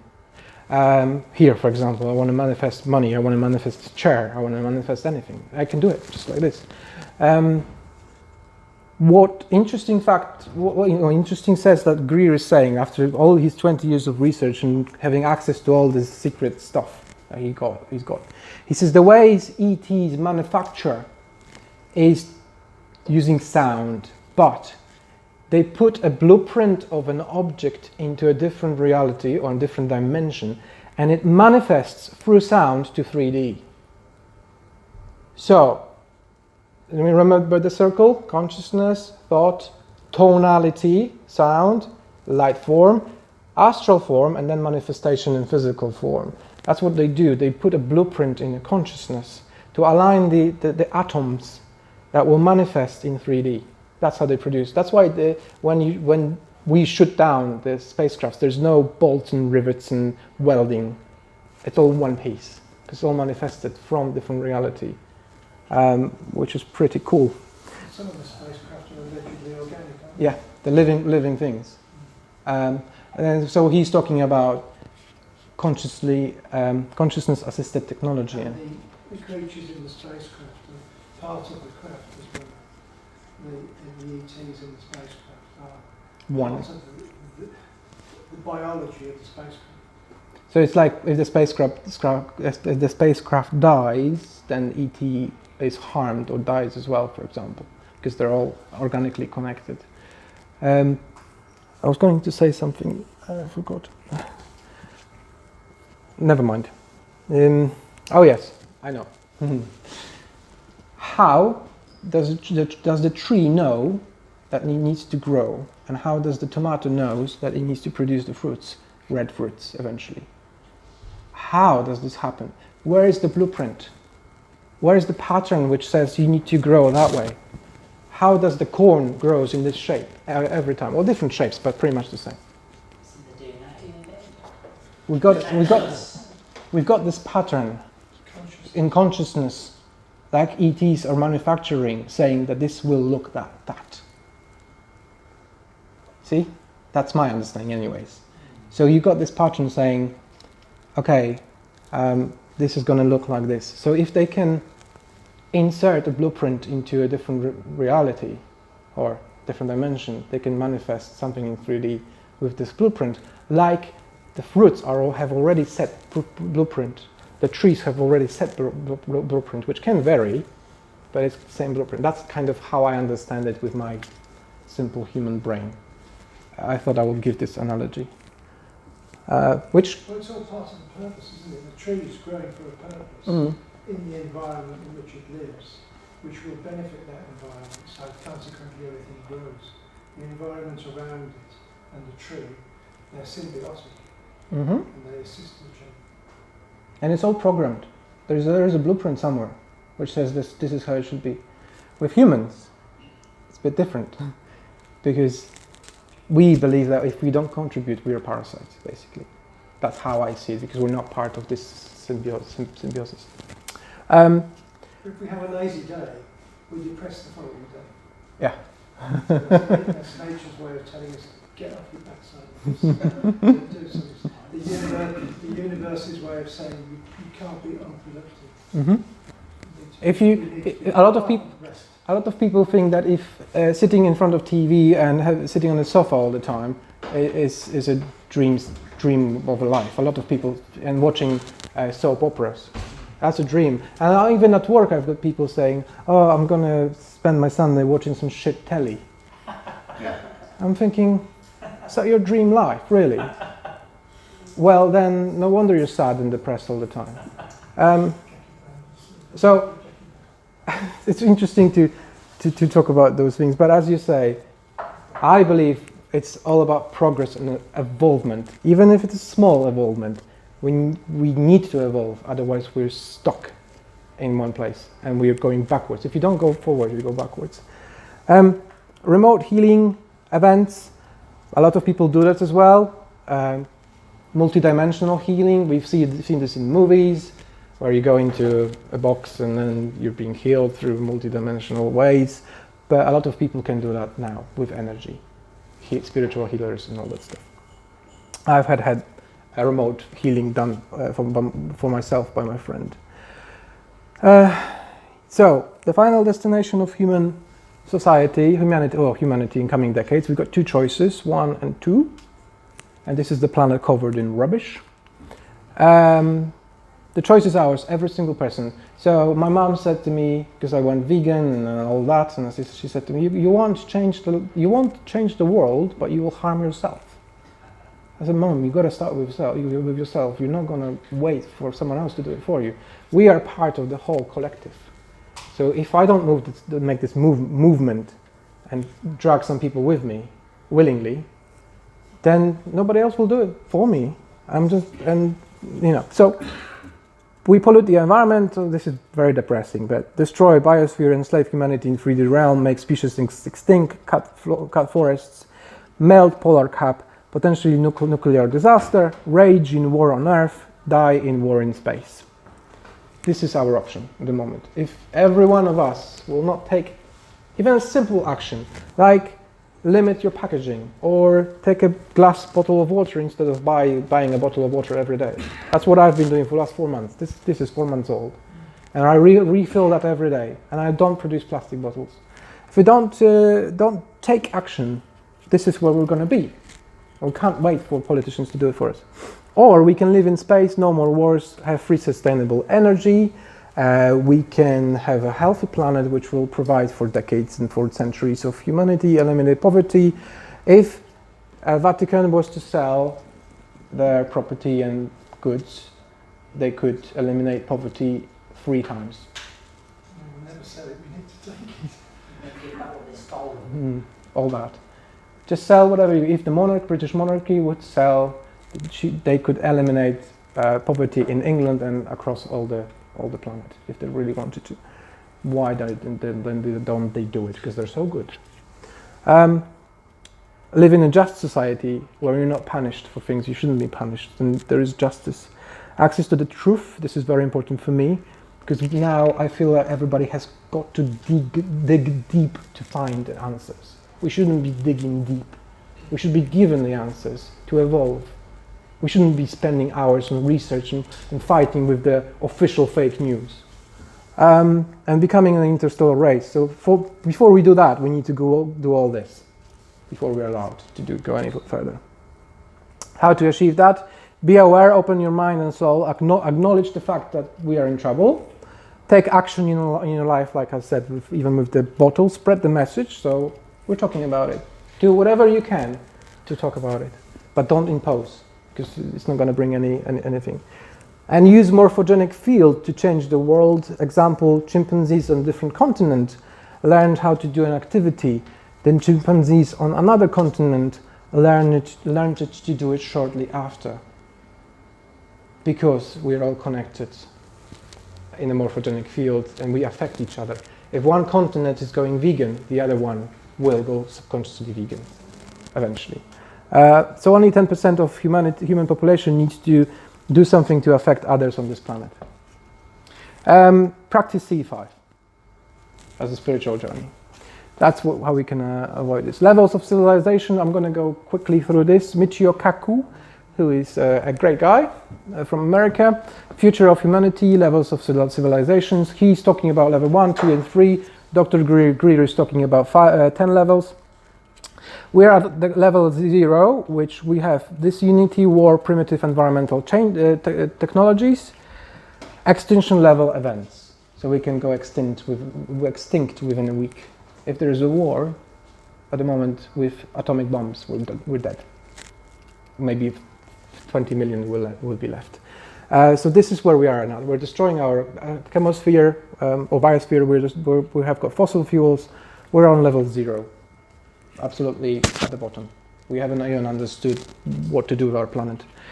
Now, level 1 is global peaceful civilization, peaceful life-supporting technologies. For example, zero-point energy, which has been known for many years that it exists.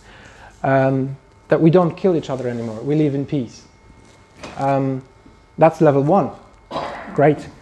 Number 2, permanent peace. Development of trans-dimensional technologies used only for peaceful purposes, travel, healing, etc.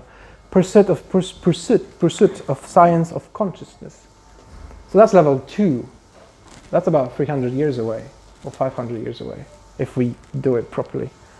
Level 3, interstellar civilization, cleared for travel to other star systems.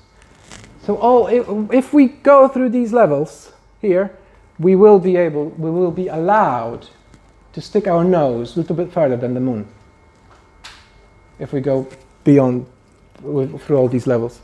So development of widespread establishment of science of consciousness, pursuit of higher states of consciousness, early integration into other interstellar civilizations. So it's not only we're allowed to travel, but it's the beginning of integration with the interstellar society at 0. Cosmic consciousness. Senior ambassadors are enlightened in cosmic consciousness, contact with other advanced civilizations, providing guidance to emerging civilizations. So only at level 4, when we went through all that crap, we will be able to do what I just said, that we fly or go to another planet and we see Neanderthals, and then we can come up with a plan how to guide them through evolvement. Only at level 4. We're at level 0. We can't teach anyone anything at the moment, looking from the space, universe perspective. Cosmic consciousness, level 5, part of the senior interstellar collective. Now, enlightenment, widespread accelerated experience of innate cities, so these special abilities, technologies, parallel states of consciousness. So the whole advanced stuff. But this is the breaking point. If we get to that, we are fully accepted into interstellar community of species that we can actually. we can be trusted at level 5. And if we do CE5, well, if we see an orb appearing in front of us, we're dealing with level 300, level 500, or even more. Can you imagine? This is level 5.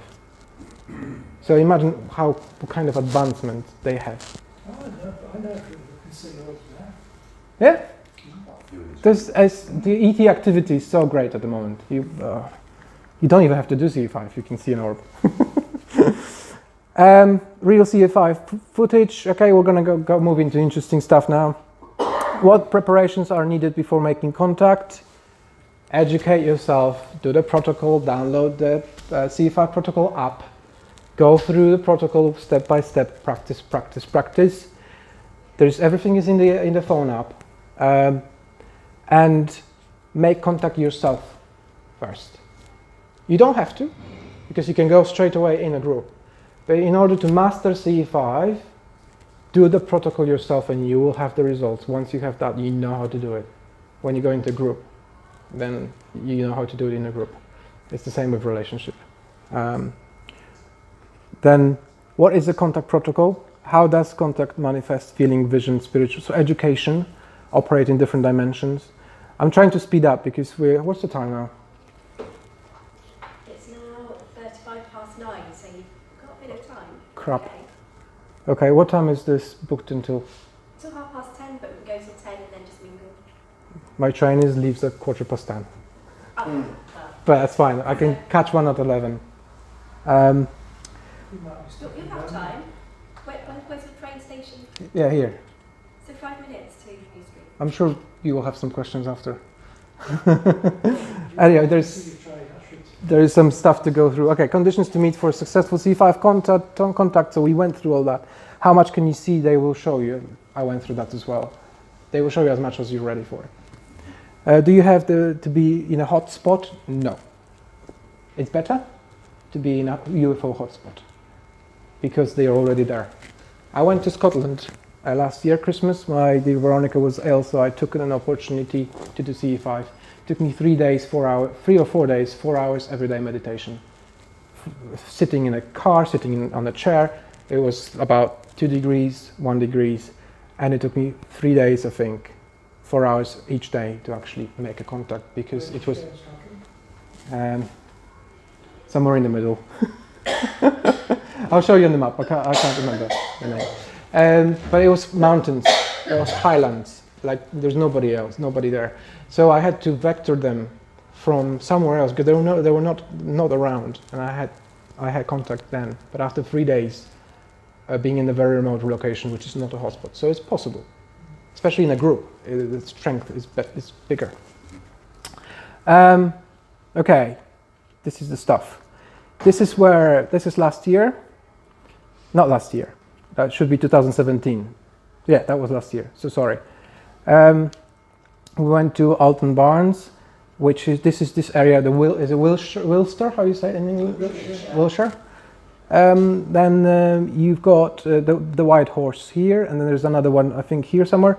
All this area is hotspot for ETs. You've got crop circles, Stonehenge, and all that stuff. Some people say that there is ET base as well there, or a couple of them. So we went to the White Horse near Marlborough, and this was the team, 12 people. Initially we went, there was 6 of us on Friday, then Saturday the rest people joined. So there was Friday, Saturday, Sunday. And just to mention a very important thing, because of the limited time that we have, usually these expeditions should take 4 to 7 days if you are in the remote location. But because of the limited time, I was leading the team saying that we have to do non-local invitations. So we were going into the states of consciousness, accessing the state of meditation, before the event, 2 weeks beforehand, almost every day, inviting ETs to come, doing remote viewing, seeing if they're in the area or in the space, and pointing them directly into where we are vectoring them in. This is what the application, the phone app, is teaching you how to do, and Greer is teaching you how to do it. So it's very important to do, for myself and my team, to do 2 weeks or 1 week, at least 1 week invitations before we go, because of the limited time of when we are there, in 1 evening or 2 evenings. We meditated. Pardon? How did you get on? I'll show you. We meditated in the crop circle on Saturday. Friday we had a lot of ET activity. This was us. So that was Saturday. Friday things happened as well. This is where we camped. Now this is where the White Horse is somewhere. Then we've got car park, and then car park is here, and then there's a little road which goes here, and there's hills. It was raining. We lost 3 umbrellas. It was so windy. We were soaked, literally swimming in shoes. But we had I said to them, we need to go and establish a place where we're going to do CE5 before we go out. So that's what we did on Friday. We went there. It was raining. There was nobody around, and what happened is amazing, because I had the feeling that we have to go this way. And everybody was like, okay, we're going to go this way and then see. And whilst we were walking up the hill, we were sending out the invitations mentally and projecting and intentions and sending out love that we want to meet you. So this will be zoomed in, but this is orange orb. This is a field. There's no road. And I will have it zoomed in a minute. And this is an orange orb which appeared to the left of us, which was quite interesting, because when I asked them to move, just to confirm that this is you and it's not something else, they dematerialized and materialized to the right within the next few minutes to confirm that this is them. We can see them pictures closely on the monitor later on. And you will see car lights as well, because this is on the projector, is not seen visible. So this was on the other side. Now when we were coming back, it's very interesting. 4 orbs appeared, which looked like this. which will be also zoomed in a minute. So we were walking down the hill, and these are not car lights or these are not street lamps, because even if there is a road, there would be more street lamps. These appeared, and they are in the shape of discs. One is, they are not fully in this dimension. One is a little bit in this dimension, not fully materialized. So this was, after 2 weeks of meditations and preparations and sending out invitations, we were walking down the hill after that experience, and they showed in the triangular formation just above the horizon for us, especially to see us. And that was the first C5 we did ever as a team. But because of the preparation, because of the team cohesion, because of what we did, we had that. It looked like car headlights, I have to say. I will show you this is car headlights. Car headlights are white, and this is, see the shape? There's another one on the right. Yeah, that's not fully materialized. So this is a triangular formation, kind of. I'm sure there was another one here waiting to appear. I can show you anything I can. Yeah, but in order to be fully convinced, you've got to experience this yourself. The sensation of love, the safety that we felt. That I can also show you this on the monitor closer later on. Yeah, this is a little bit zoomed in, but we can have a look on the monitor. This is what was happening. So yeah, this is available later. It's much better on the monitor. This was this year, 17th to 19th March, the same place. We tend to go there because of the limited time that we have. The same reason why Dr. Greer is going to Mount Shasta in America all the time, because it's a hotspot. Because he wants to teach people, make them experience ET contact. There's nothing wrong with it, but we do it because we only have 1 or 2 days in our busy lives at the moment. Now this is when you do a contact.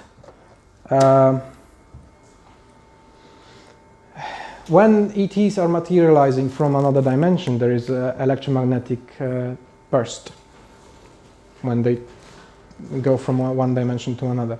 This is something which is called electromagnetic field reader. And if I put it somewhere here or to my phone, that should start beeping, or to any phone. Anyways, it's changing. So if it is micro Tesla, do you want to see on your phone that it's changing? Just take it and pass it over. If you start making phone calls, that will go beeping because of the electromagnetic. Yeah, if you want to, or you go on Facebook. What was this man's name who was doing the investigation with cars? Gary Jones. Gary, yeah. He said the microwave is 1.5 micro Tesla. Background. I think so. Microwave, yeah, background radiation 1.5 micro Tesla. So I have a video of 1.2 on the hill where there's no electric anywhere, and when we had the ET contact. On the next video or picture, I've got 4.4 or 4.3 micro Tesla on the car park the moment we arrived. We didn't even do any meditation. We just arrived. I put this on my car. It was 43 milligauss, which is 4.3 Tesla.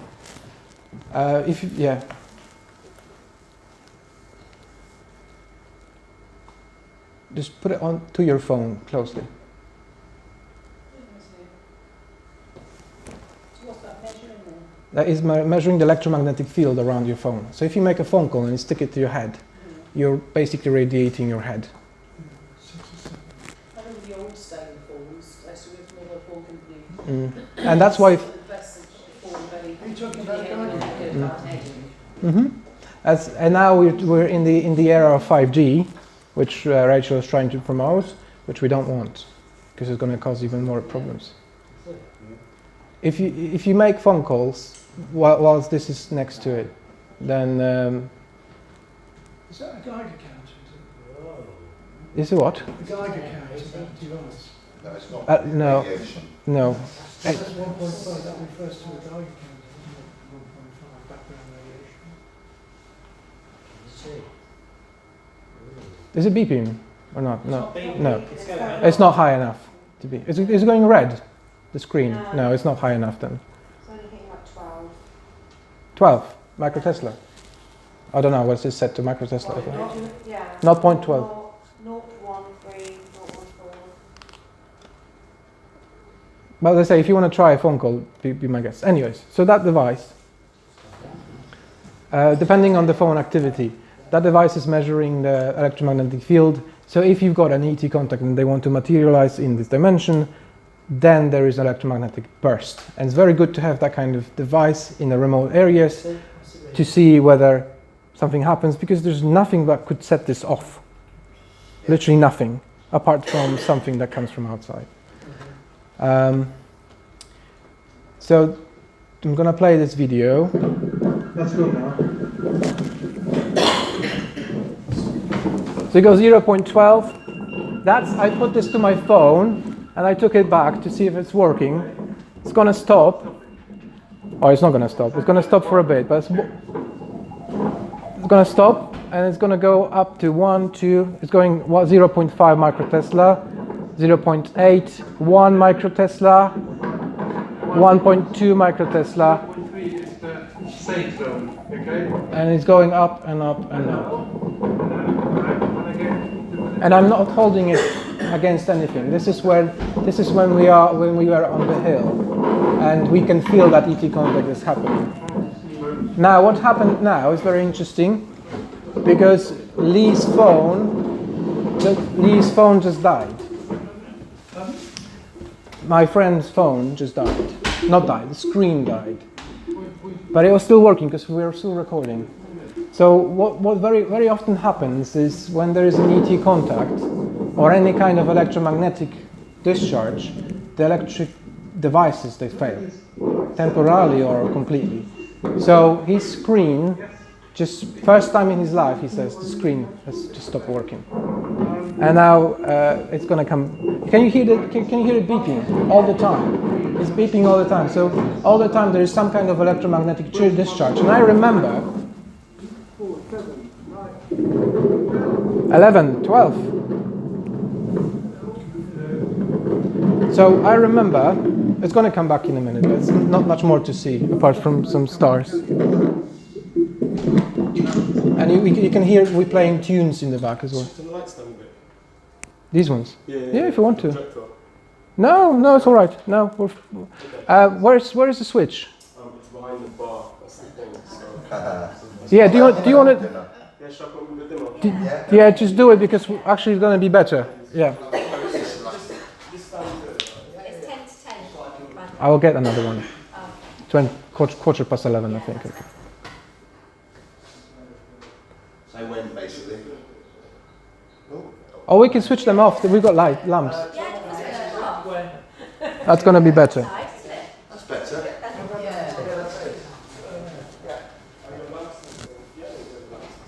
Yeah, we can still see what we're doing. Thanks, mate.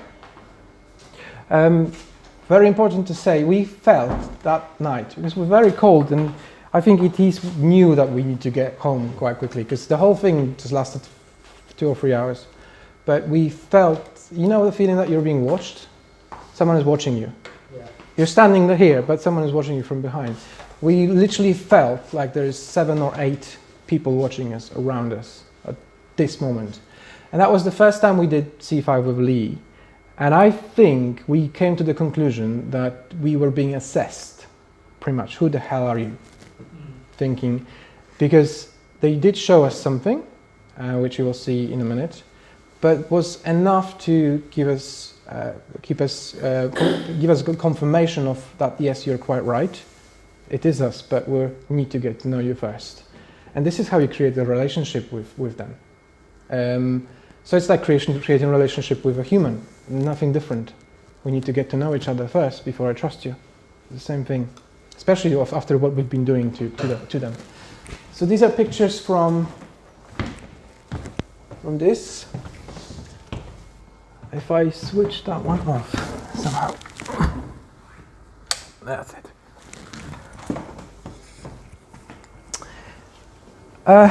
Yes, we didn't have the best camera at the time, and the settings we didn't know how to do. Lee brought the camera, so it was the first time we used the camera. But these are lights at the bottom on the ground, and then we've got the horizon, and we've got two orbs that just appeared, which we will also see on the video next time, the next video.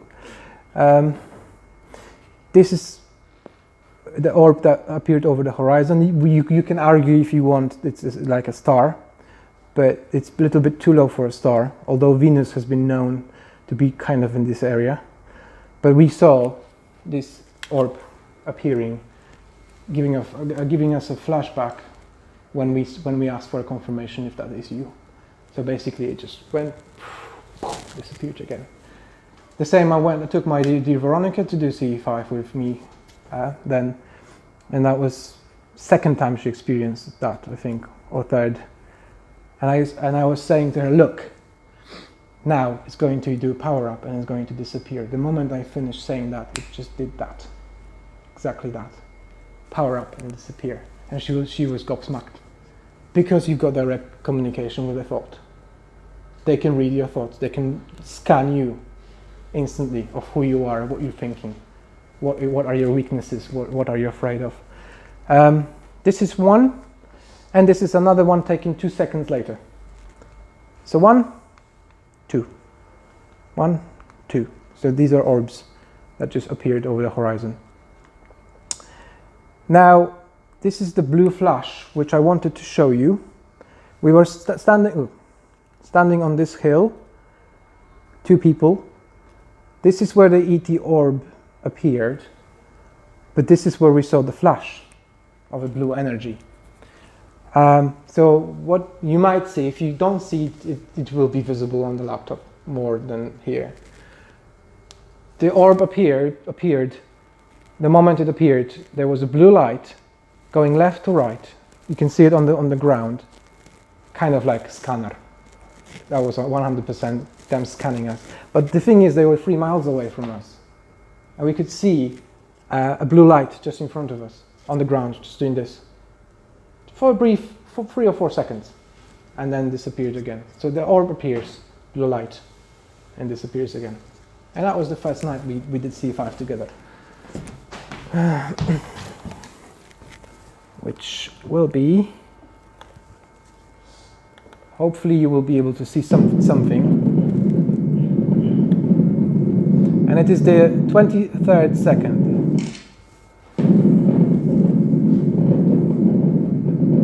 There's an orb and there was a light. So the orb appears, there is this, and there was a blue flash, and there was a blue light. Did you see anything? No? Okay.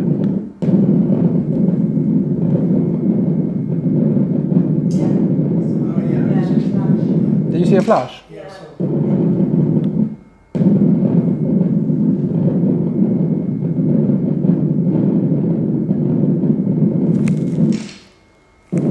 I'll do it one more.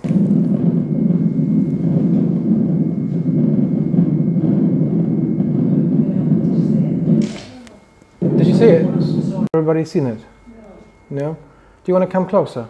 That's the third time you did it. I saw it. So I'm on top of it again. Very faint and it's Left-hand in the side. middle. It's faint, it's in the middle. That or No, if you want to come and see on this, just mind the cables. Yeah, if you come this. halfway between the Can you show with the mouse cursor and where we're looking? Yeah, we're looking here. Yeah. Okay. This is the orb, and the flash is here, Okay, yeah. somewhere here. Okay. Slightly higher than Orb, flash. Oh, right, okay.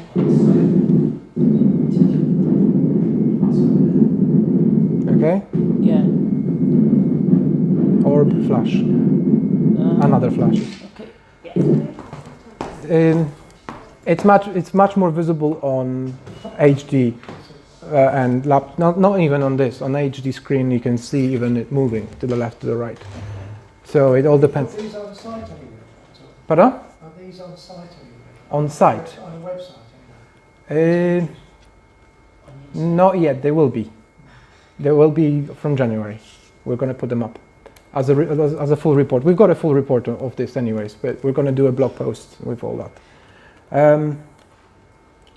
So this is very interesting because this was the first night we did it, and we literally felt like we were being scanned of who we are. And then the more we did it, the same people, the same guy, and then the same place, the more stuff happened, basically. So the more you develop this relationship, the more stuff happens. This is 21 to 22nd April. This is milligauss, which is 4.2 microtesla, which is 4 times the power of the microwave. And it is on the car park. We parked our car.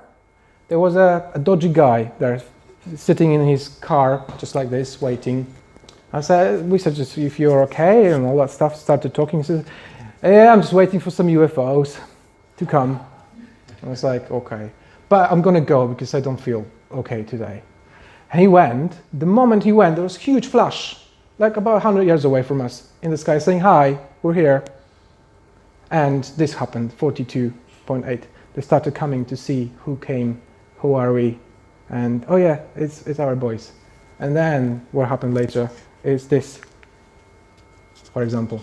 Now, don't pay attention to that, because that's not an energy stream. This is just a camera problem. But what happened, very interestingly, is this is over the horizon. It's a blue orb just appeared in front of us as we were walking up the hill. So we haven't even started the protocol or meditation or anything like this. So this is an orb, but this is my torch, and this is the light. So you're thinking, what can bend light? The only thing that can bend light is gravity. So how come I'm pointing to this direction and my light is bent? How come? I don't know. This is me pointing. The light should go this way. This is bent. And EMF reader goes off all the time. Beep, beep, beep, beep, beep, beep. So there's a lot of interesting things about this picture. Yet again, the same orb. This is the horizon appearing. Another one. This is when it's just before the blow up or power up. Now, there was a storm coming long way away. And it's the best time if you want to have the best C5 event. Go when it's raining and when there's lightning and thunder, because there's nobody around. The probability of having a contact is much higher. It's the best weather. So there was a storm out there somewhere, and then you had lightning and thunder. And what happened is we kept asking them to come closer as much as they can, as much as it is safe for them to come, because we really wanted to get to know them. There was a little pond or hole in the ground with water. Well, I said to the guys, I want this to be a landing space for them. Ask them to come in here and land, because there's nobody around. So what they did is this. This is not a moon. This is something in the clouds. Moon was on the other side of the planet, as we realized when we were driving back. Doesn't look like a moon. It doesn't act like a moon. Well, act like a moon. We asked them to come as close as they can, so they were hiding in the clouds. That is 300 yards away from us. And we were saying, look, is this a moon? No, it's not a moon. It wasn't there a minute ago. 20 minutes later, it disappeared. And so we're sitting there 20 minutes. My friend says he saw some shadowy things, because we started doing protocol. And he says he saw shadowy things running around. Whether that's true or not, I said to him, well, you saw what you saw. And then the storm came to us, and we started to pack up. There was much more things happening than this, but I'll show you the video. What happened then is, as I was walking down, there was a hill like this, or a whole two hills like this, and in between there was a triangle, not triangle, there was a disc present, which I could see with the naked eye. But when I put my binoculars on, I could see that there is a disc with 3 distinctive lights on the edges. And that image will stay with me forever. I couldn't take a picture of that, but that was when I was walking down.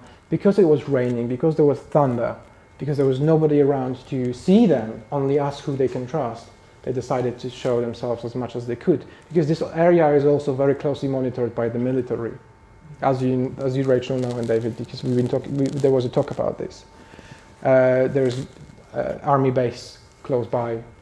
Most of the time when we go to CE5, there is a black helicopter flying around with the spotlight, looking for something. It happened to us 3 out of 4 times that there was a helicopter with a spotlight. So they have got the sensors. When Dr. Greer was saying that he stopped going to Alton Barnes to England, A, because of the people who will come in and sabotage it, but B, is because military started putting up radars and sensors around the farm when he was always going, without the consent of the farmer. So special agents were going out and putting out all the sensors and all that stuff before he arrived to catch ETs dematerializing in our dimension and shoot them down or whatever, you know? So that's the reality of this place. That's why this place is good, but it's not necessarily the best. If you don't travel at least 1 hour away from the city, you're not in a good place for CE5. That's why I'm going to do a CE5 in Africa in January, which is really good. I want to show you a video compilation. Which part of Africa? South Africa. South Africa. Mm-hmm. This is from that day. 42. That's a compilation of things that happened.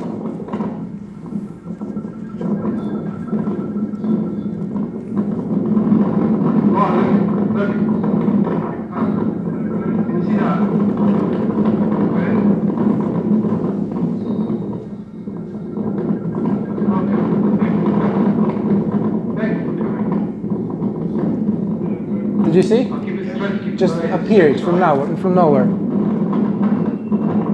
And disappeared again. Gone.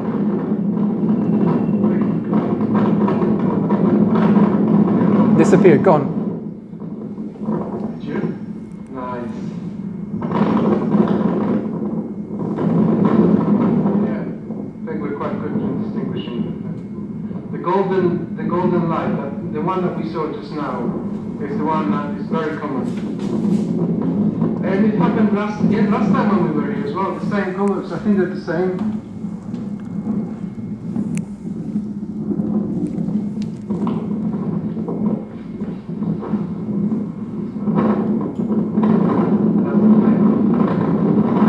That's the moon, and that's them again.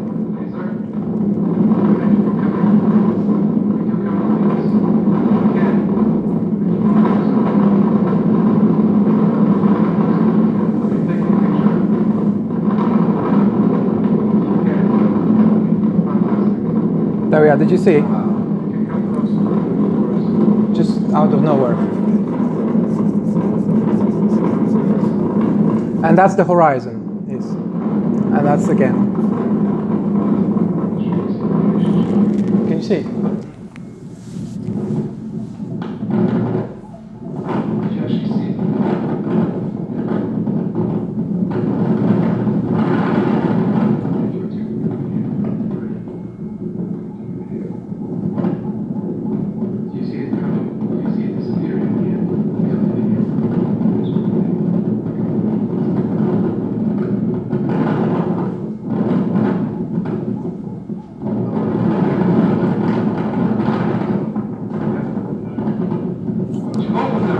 One, two.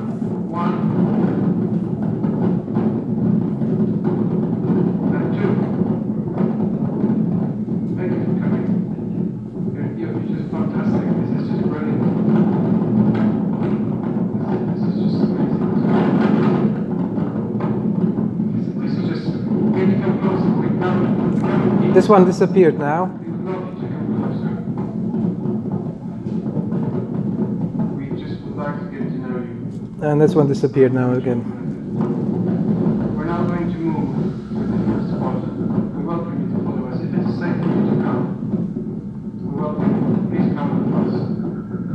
We would like you to come along. Alright. What, is that an expensive camera you got there? No, that's not an expensive camera. Expensive. Mine or Lee's? Well, the one you took the pictures with, they That. could do with this a bit more budget in that, couldn't you? That's the phone. I had it on my head. I'm looking at buying a Sony A7S, which can do 640,000. What is it?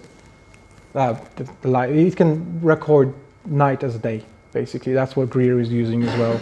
It costs £800 without the lens. So I'm in progress of saving for that.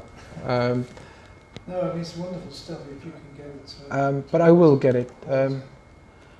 If you want to see it from Lee's camera, I think I have got it somewhere here as well.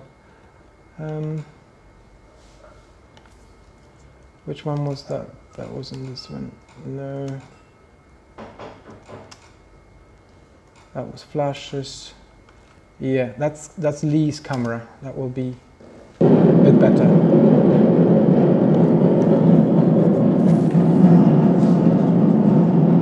This one is moving, and this one is stationary. Disappeared. Okay, did you see that? Yeah. And then there is another video of two appearing. That was the same time. You know, when I had this on my head, I was looking at his camera. That's the same time when he was recording it. So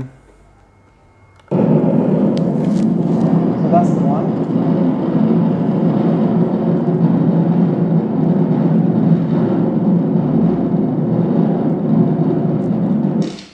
See this?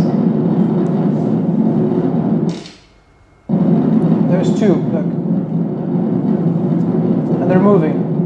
And this one just disappeared. So things like this can happen. If you're there, obviously it's a completely different experience. Full stop. You had the physical experience as well as the visual. Not quite physical yet. No, not yet. We want to, but not in this place. It's not going to happen. They can't manifest that way. No, I don't mean manifest. I mean the sensation. Oh, yeah. The energy. Oh yeah, big time. It's literally you can feel someone standing next to you.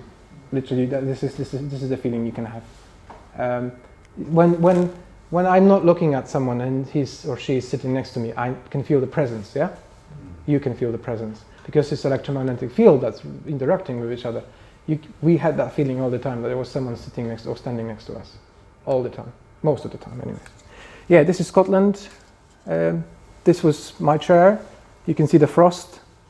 So it took some dedication to do that. High heels. I haven't got so much evidence from here because I didn't have the camera with me, proper camera. But I have had the blue orb as I was driving down. I had not blue orb, golden orb appearing, doing a power up and traveling and finishing and disappearing, and I could feel it. I was actually standing and pointing with my finger, seeing it in my mind's eye where it's going after this power up. But this is the place where I spend most of the time.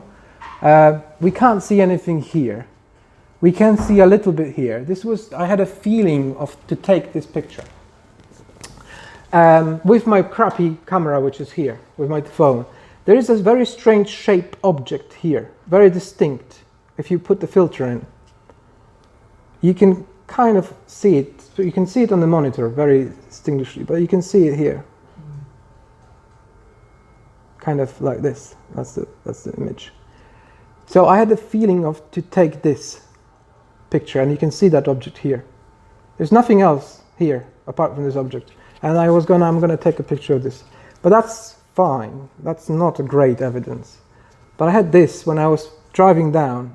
I just managed to grab this disc shape object here. Can you see? in the top of the screen. Yet again, I had a feeling, take the picture, take the picture. There's a little, I didn't grab it completely, but that was something, when I was driving down one night, there's only one little road here in Scotland, in that area. And I had the same, well not the same, but orange orb, doing a power up and moving here on the edge of this hill as I was driving down. So that's after 3 days of constant meditation, 4 hours a day. And I had different visions. I had different messages sent to me. But at this stage, I was told which sector the planet Earth is in and all that stuff, what kind of species I'm interacting with. But I couldn't verify it at the time, and I still can't. So I just dismissed it as a perhaps. I know what it was, but I didn't do anything about it because I'm not 100% certain that it's not the imagination of my brain yet. But after each C5 now, I'm recording my experiences and visions of what I have experienced. I want to show you something else. Just last video, what we produce.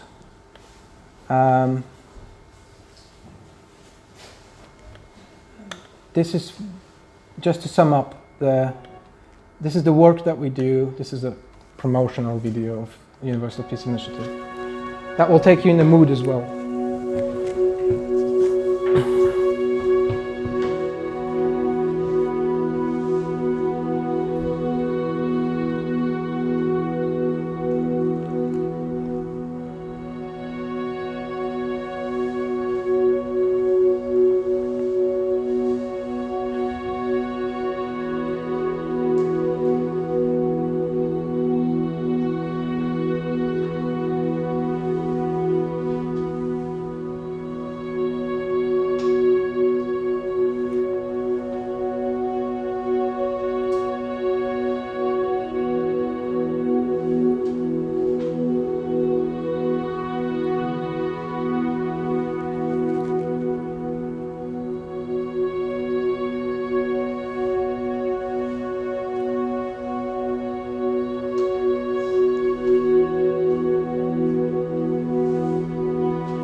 And that is it. I have got some more stuff, but we're running out of time.